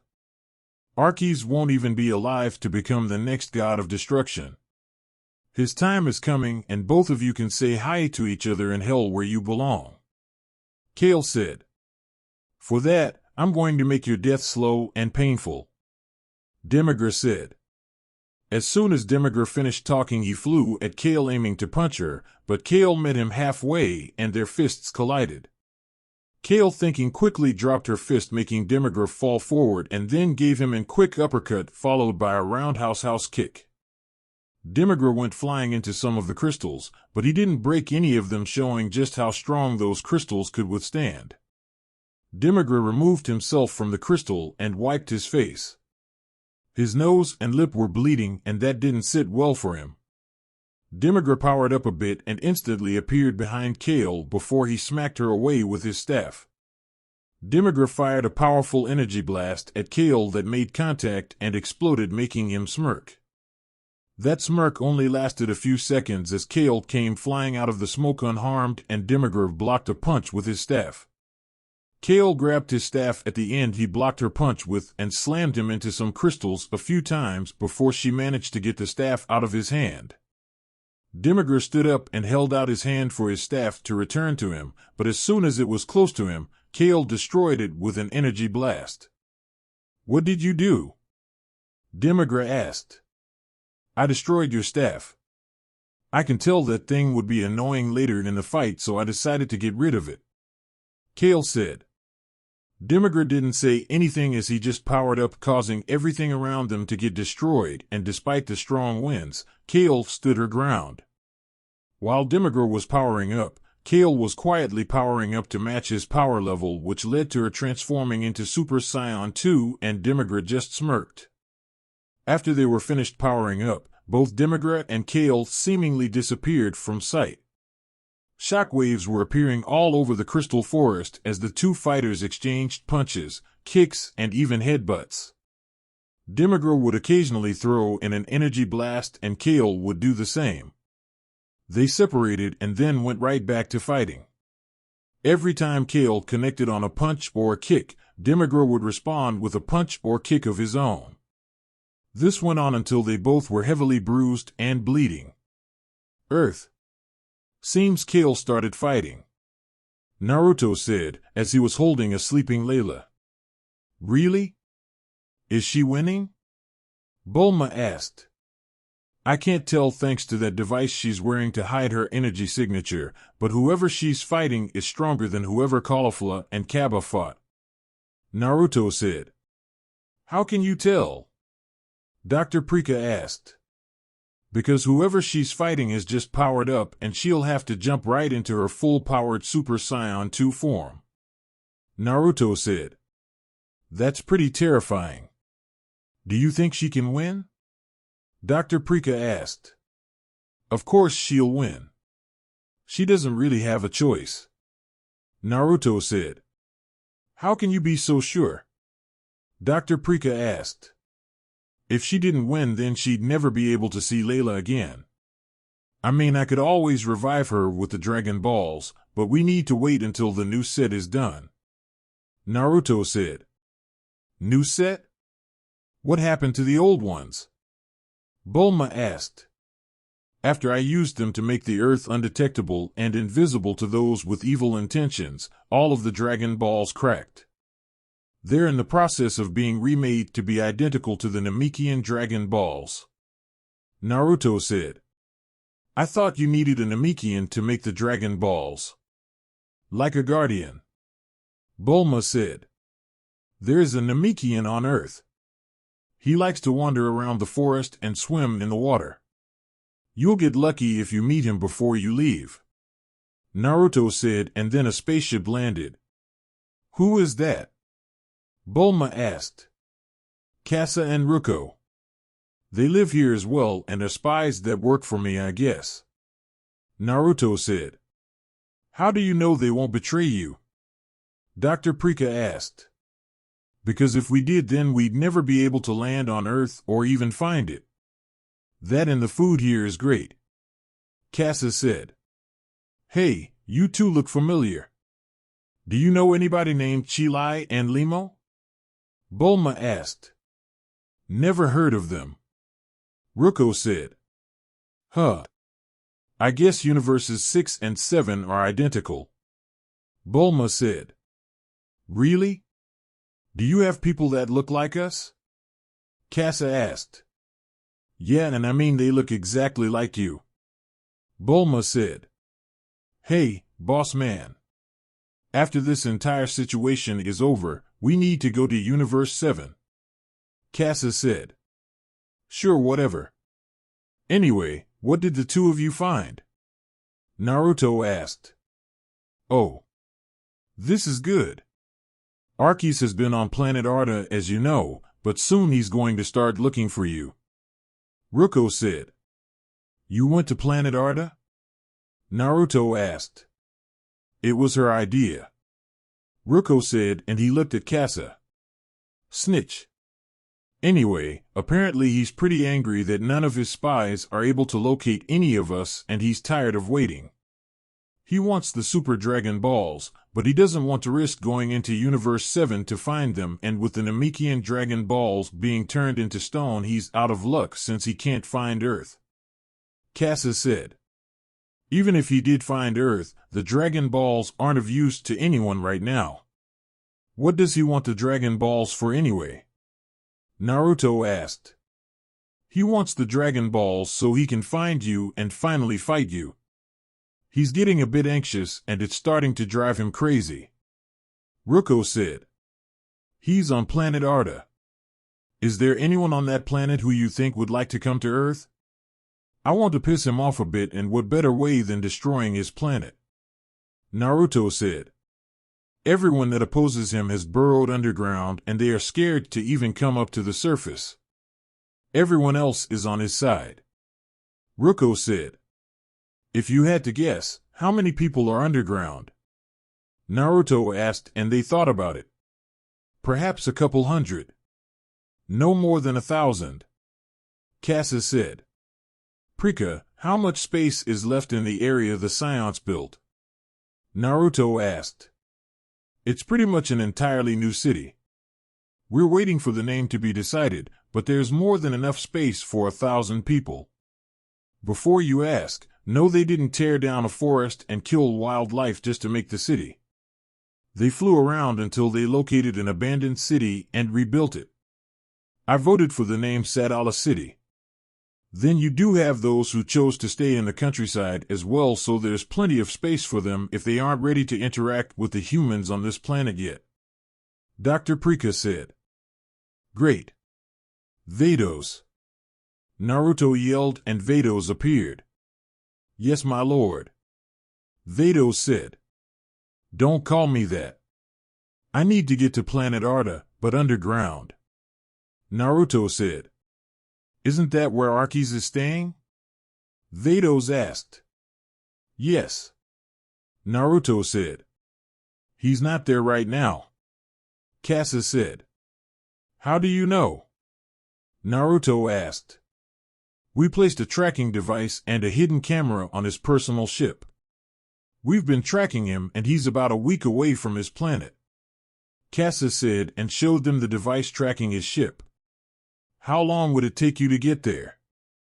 Naruto asked. Roughly 30 minutes. Vados said. Great. Kasa, watch Layla for me. We'll be back soon. Naruto said, as he handed Layla to Kasa and left with Vados.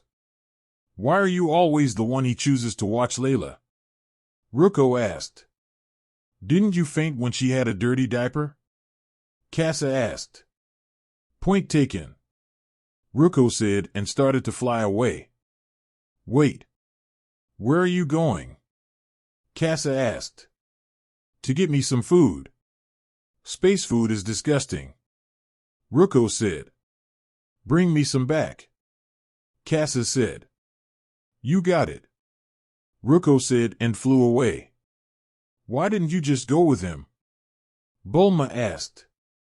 Because unless it's Naruto flying with Layla, people tend to get angry at seeing a baby being flown around without being strapped into something. Kasa said. Planet Christophsis. The crystal forest of planet Christophsis was going through a remodeling process which wasn't by choice thanks to the fight between Kale and Demigra.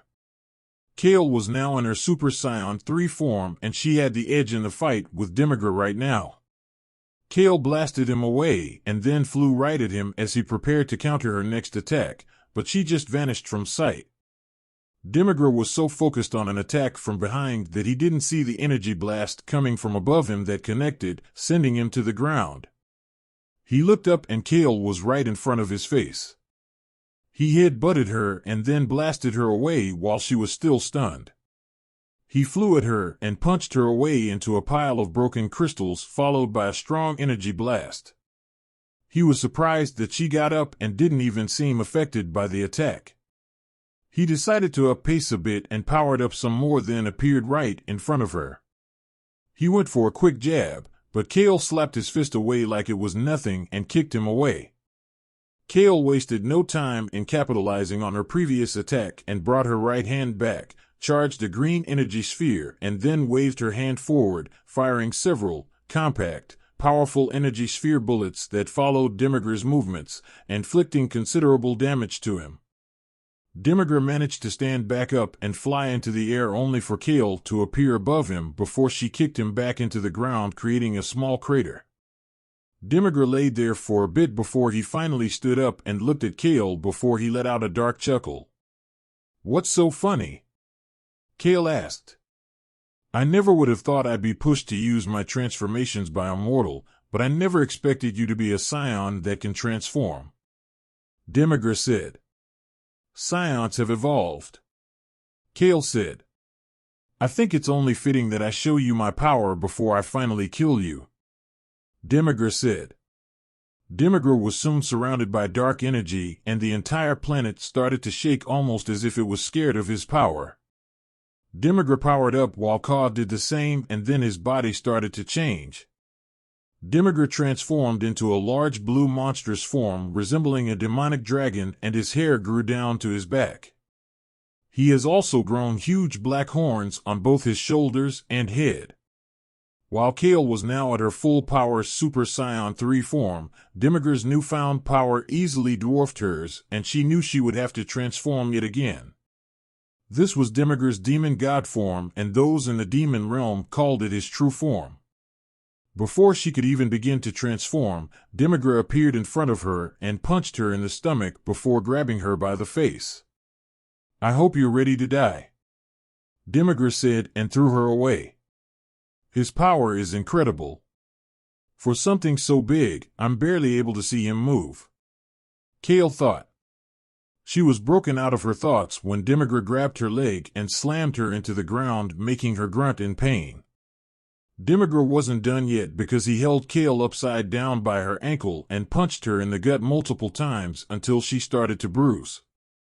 Kale coughed out some spit before Demigr threw her away. Demigr suddenly disappeared into a portal, which shocked Kale. Soon enough, Demigr was underneath her and kicked her up into the air. Demigr once again went into a portal to appear above Kale and knees her in the back. Demigr then proceeds to go above Kale and gives her a countless amount of punches to the face before using a hammer fist to knock her to the ground. He charged up a full-powered energy ball and fired it at Kale, who was still falling down to the ground. Kale hit the ground hard, and then Demigr came charging at her. Kale barely managed to get out of the way, but Demigr was right on top of her and started to use his move called Rage Saucer. Demigr attacked Kale with a rushing shoulder, then used rapid movements to move around her, hitting Kale with a flurry of punches and kicks.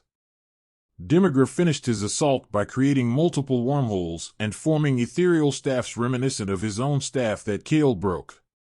He sent the staffs into the wormholes that disappeared and then surrounded Kale, launching the staffs at her, making each one explode on contact. Kale was sent flying through a huge wall of crystals, and Demigr just had a sinister smirk on his face. "Such a waste of my time. I can't believe you foolishly made me believe that this was actually going to be a good fight for me. Apparently this transformation is too much for a mortal being such as yourself. Now, be prepared to die," Demigr said. Before Demigr could launch his final attack, the ground started to shake and Kale's power level disappeared before quickly reappearing. The ground exploded from where Kale was laying, and a huge smoke cloud was blocking Demigr's view. Demigr just smirked before he went flying into the smoke, only to get sent out just as fast as he went in there, and he crashed through some crystals. He stood back up and flew into the smoke again, only to get the same result. The smoke cleared, eventually revealing Kale in her Super Saiyan blue form, and Demigr actually looked shocked with some sweat on his face. "A mortal who possesses the power of gods." "Impossible," Demigr said. "You say it's impossible, but here I am standing before you using power that belongs to the gods apparently. Kale said, which god dares defile the sacred techniques and teach them to a mortal? Tell me. Demigra said, I didn't learn how to do this from a god. Kale said. Demigra just grit his teeth before he flew in at Kale and shot an energy blast at her that connected and flew into the smoke. The smoke was cleared out and Demigra had his fist in Kale's face, but she didn't even move. Kale grabbed him by his wrist and slammed him into the ground. Demigra fired a quick blast at Kale and flew away before going into a portal. Kale just stood there before she waited for his energy to resurface, and she vanished once a portal started to open up. Demigra reappeared, but was shocked when Kale was nowhere to be found, and then he was blasted away thanks to Kale. Kale chased after Demigra, then started throwing him around and kept up her assault. Demigra was able to get some space thanks to a sneaky energy blast and powered up to his max. Kale didn't even flinch and just kept beating him like he was nothing, and it was painfully obvious that Demigra's current form was no match for Kale's Super Saiyan Blue form. Kale picked Demigra up by his ankle and started to slam him into the ground repeatedly before she finally blasted him far away with her resist blast. Planet Arda. Naruto and Vados landed on planet Arda, and Naruto could see why Arceus chose this planet. It was dry, very little food, and he could easily persuade the life forms on this planet to do whatever he asked with little to no resistance.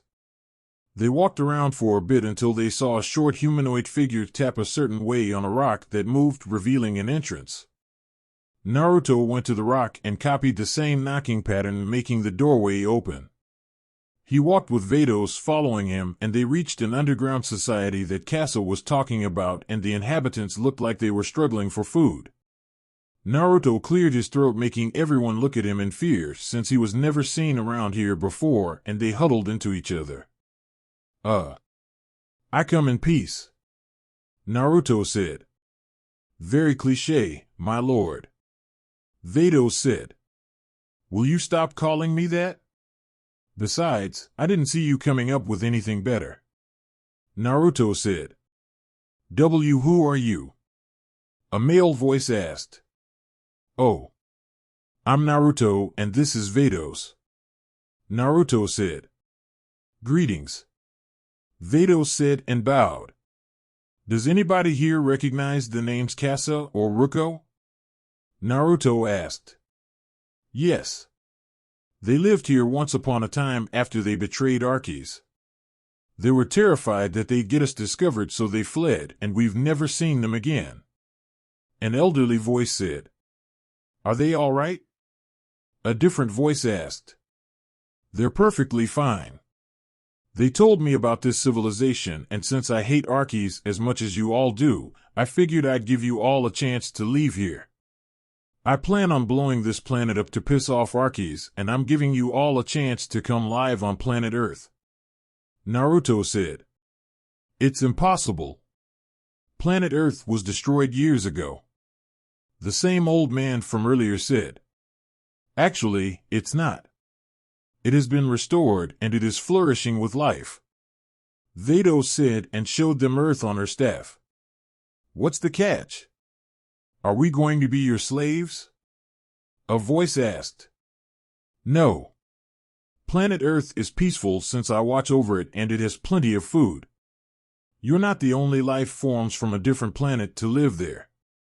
The Saiyans have recently moved there after Arceus destroyed planet Sadala, and many more have lived there. Naruto said. What is keeping Arceus from tracking us there? An elderly voice asked. Have any of you heard of Dragon Balls? Naruto asked. Aren't those just a myth? A child asked. No. They're very real. I used them to make Earth undetectable by anybody with evil intentions, and even if they put in the Earth's coordinates, nothing will be there when they arrive. They'll fly straight through without even noticing. Naruto said. Be that as it may, how are we all going to get to Earth? The moment we start our ships, we'll be shot down and tracked by Arceus' search team. A voice said. We won't be taking any ships. I just need all of you to grab your belongings and make sure everyone is touching each other. I'll take all of us back to planet Earth with instant transmission," Naruto said, and everyone scrambled to get their stuff. "Excuse me, Naruto," a voice said. "Yes," Naruto said. "On Earth, is it true that you have buildings bigger than trees? What about huge bodies of water?" a child asked. "Yes, it's true, and you'll see them once we get there," Naruto said. "Naruto, I believe everyone is ready," Vados said, and he nodded. "Okay. Everyone remember to hold hands and be warned. You may or may not experience motion sickness when we arrive, but it'll pass quickly. Next stop, Earth," Naruto said, and dropped a small Hokkai blast into the ground before vanishing as the planet was destroyed. "Earth. Come on, Layla. Stop crying. I fed you, gave you a bath, played with you, and I even let you pull my hair. Why won't you stop crying?" Bulma asked. "She's a daddy's girl. She gets like this after a while," Casa said. "Well, Naruto needs to hurry up," Bulma said. "I said I'll be back," Naruto said, as he appeared with everyone else who were mesmerized by Earth. "You got them," Casa said, as she ran over to the people. "Yup," Naruto said, and grabbed Layla from Bulma so she immediately stopped crying. "You're right. She is a daddy's girl," Bulma said. "Okay, everyone. I'd like for you to meet Bulma, a scientist from Universe 7, Dr. Prika, one of the best scientists in our universe, and this is my daughter Layla," Naruto said. "Hello," Bulma said. "Hey," Dr. Prika said, as she was in the middle of figuring out the right amount of ki for the capsule. "Okay, now everyone, I'll have somebody show you where you can live. You have the choice to live in a big city that has tall buildings, or you can live in the countryside with wide open plains and some smaller communities," Naruto said. "Allow me to show them around, Naruto," Vados said, and made a cube appear. "If you insist," Naruto said. "Will everyone please step into the cube for a tour of Earth, please?" Vados asked, and they did.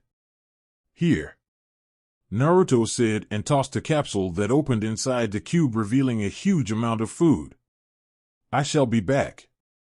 Enjoy the food, everyone, and please do not exit the cube until we are safely landed," Vados said, and then flew off with the cube.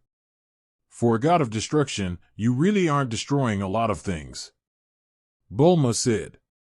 "Well, I'm not officially the god of destruction," Naruto said, and then another ship landed. "Yo, Naruto, I got something for you," Caulifla said. "What's that?" Naruto asked. "First off, the person I was fighting is dead," Caulifla said. "I know. Oh, and congratulations, by the way. I felt your power reach new heights," Naruto said. "Thanks. Anyway, before I came here, the people of Planet Ender took care of me while I was out, and I talked with their leader Urte. She gave me this for you, and it's a lot," Caulifla said, and he opened the box. Well, we no longer have to worry about Planet Arda anymore. I just destroyed it before you came here. The details about how he fights would be useful. It's no wonder he protects himself against any attack to his head, since that's where the main compartment to his enhancements are." "Did Urte say anything else?" Naruto asked. "No. I left as soon as she gave me this." "Did everyone make it back yet?" Caulifla asked. "You and Kaba are the only two back, and he's in the rejuvenation tank right now," Naruto said. "What about Kale?" Caulifla asked, as she picked up Layla. "She's still fighting right now," Naruto said. "Is she winning?" Caulifla asked. It's hard to tell, Naruto said. What does that mean? Caulifla asked. Whoever she's fighting isn't finished using their max power yet, and I can tell that she's in her Super Saiyan Blue form, Naruto said. Maybe we should go help her, Caulifla said. She'll be fine, Naruto said. You know something, don't you? Caulifla asked. Maybe. Just be patient, Naruto said. Planet Christophsis. Kale was looking in the direction Demigra was sent flying, and she had her guard up since she knew he could just open a portal at any moment to appear near her. She didn't have to wait long as Demigra appeared 20 feet in front of her, and he was badly bruised. The air was tense between the two of them, and then a sense of dread came over the entire area. Demigra started to power up some again, and Kale was blasted away by the energy he was releasing. The entire planet was shaking from his power, and it caused lightning to continuously strike the ground that Kale had to dodge. Kale started to sweat from the sheer power Demigra was releasing, and she powered up to her full power in Super Saiyan Blue, but his power easily dwarfed hers once again. The smoke cleared and Demigra's appearance once again changed. Demigra now had the appearance of a hybrid form between a humanoid state and his previous transformation. He is now much smaller than his previous form and without clothing covering the upper part of his body. He retained both the red hair but much smaller, straightened up and spiky, as well as the lower part of his other transformation, such as the tail and blue-colored legs. His pupils turn dark red and his sclera turns black. This was his transcended demon god form, which he never had to use before until now. Before Kale could even blink, Demigra just disappeared, and before she knew it, a portal opened in front of her and she was struck with a powerful blast. All of a sudden, Kale was sucked into a wormhole courtesy of Demigra, and then, after taking a good amount of damage, she was shot out of the wormhole into the ground. Demigra came crashing down on her ribs with both knees before he absorbed her into another wormhole for a longer period of time. This time, when Kale was released from the wormhole, a vortex appeared above her and she was struck by dark lightning, making her yell out in pain.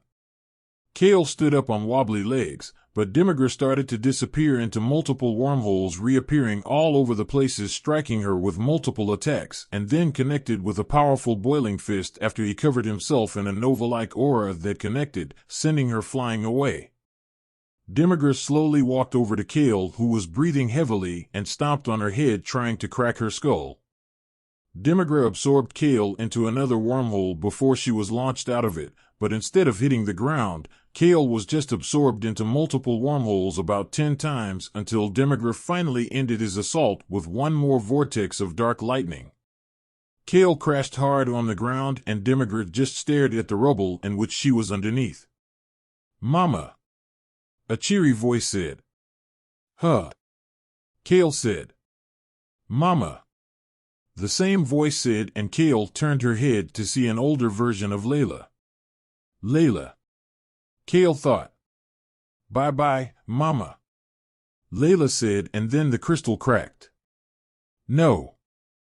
Don't go," Kale thought and touched the crystal. "If you don't want her to go, then you need to get up and fight," a voice said, and she saw Naruto's face on a different crystal. "He's too powerful," Kale said. "Layla misses her mommy, and so do I. Hurry back, Kale. We believe in you," Naruto's reflection said, and then cracked. "My family," Kale thought. Kale looked at herself in one of the crystals, and she saw how badly she was beaten, but she did have a family to get back to. Demigra started to gather energy to finish Kale off, but he stopped when an explosion of green energy burst from underneath the rubble. Kale rose up into the air, powering up, and she was combining the power of her legendary Super Saiyan power with her divine ki. Soon energy from the crystals started to flow into Kale, and she just kept getting stronger until her power shot past that of Demigra. Kale let out one final yell, and an explosion of energy caused a huge smoke cloud to surround the entire area. The smoke eventually cleared, and Demigra was looking at an all-new transformation of Kale. Her hair was in her legendary Super Saiyan style, but the color was now a bright lime green color and her aura was the same color.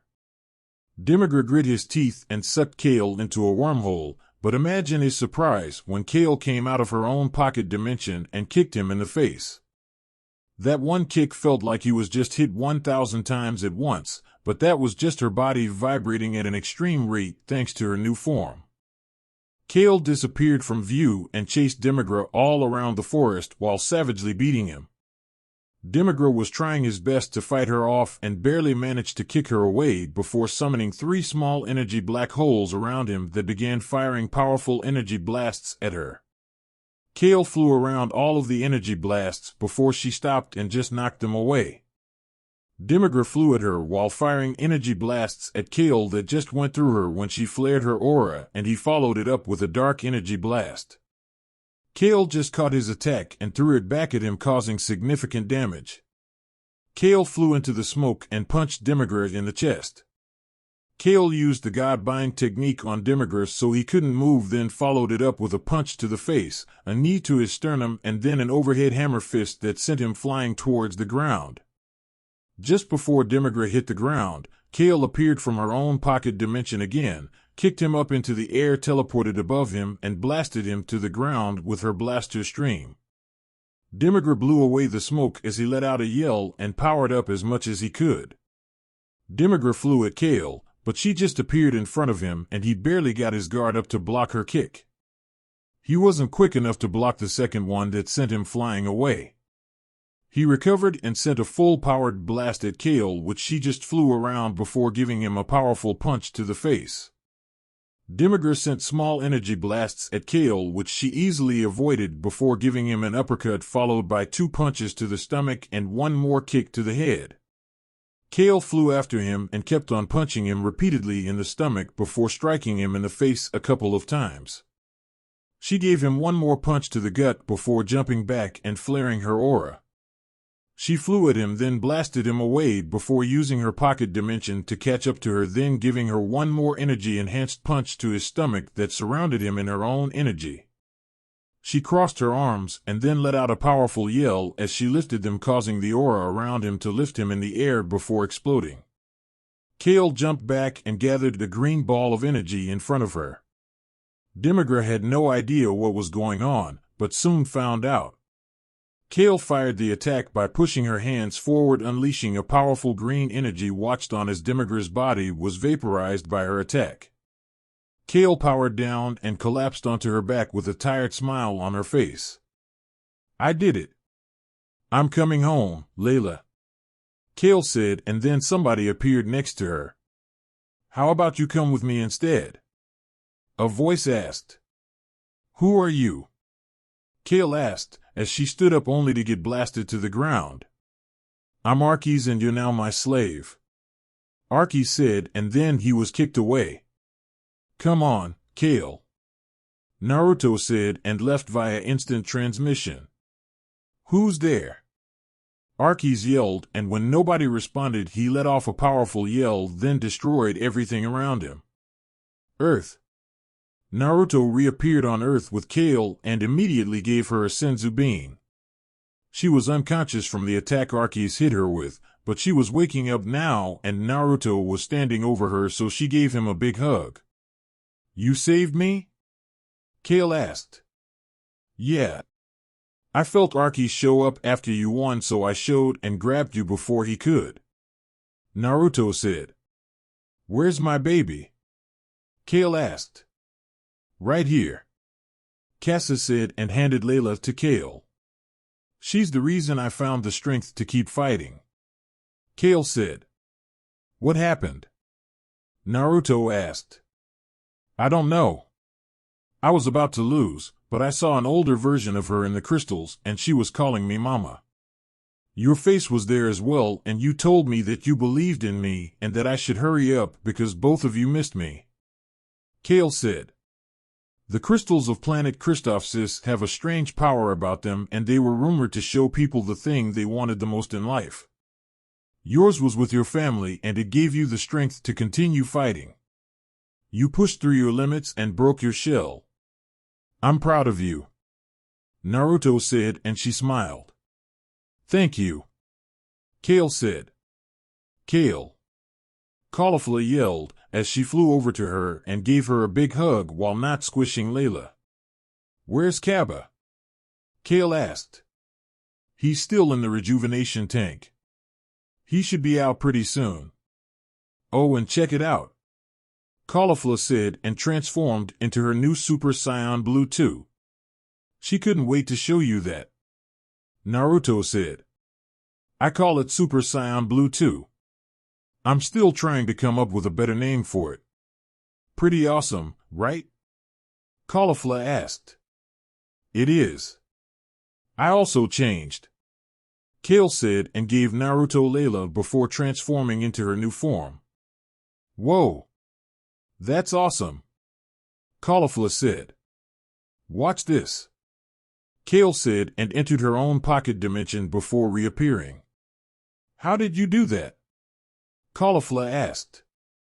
I don't know. I need to train in this form a bit more to find out. Kale said, and they dropped their transformations. All right. Listen up. From now on, I don't want anybody to leave this planet. Archies nearly took Kale hostage, and I don't want to take that risk with any of you. My fight with him is up next, and this will be the final battle before we can go back to living our normal lives. Naruto said. Aren't you getting your own planet? I mean, you're about to become the god of destruction. Caulifla said. No. I'll live on Earth amongst the people and only use that planet for meetings or training. Earth is my home and I'll stay here until I die. Now, Bulma was nice enough to bring capsules with food in them, so enjoy the feast. You earned it. Naruto said and opened up 5 capsules. Wait. How did Archies find me? I thought those devices were supposed to keep our energy hidden. Kale said. They were, but apparently they don't work on divine energy. Bulma and Dr. Preeka will work on that after their current project is finished. Naruto said. All right. Let's eat. The 3 stooges that work for Archies are dead and his punk ass is next. Caulifla said and ran to the food with Casa right behind her.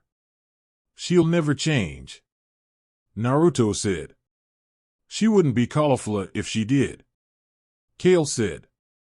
Glad I got there in time. Naruto said and she gave him a kiss. Me too.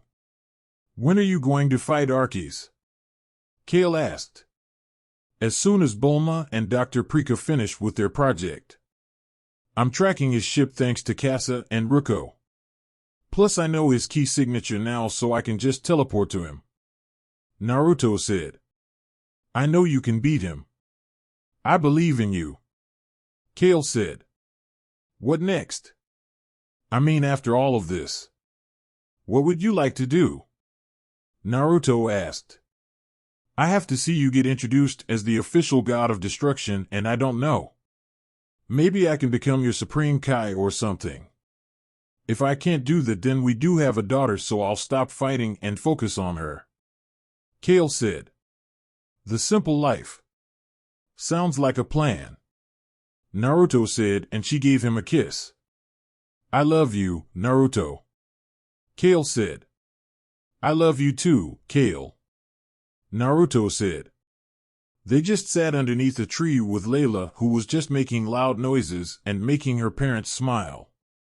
The time has come for Naruto to come face to face with his biggest obstacle yet, and he would be prepared for anything. One thing he knew for certain was that Archies was going down, and he would take out anybody that stood in his way.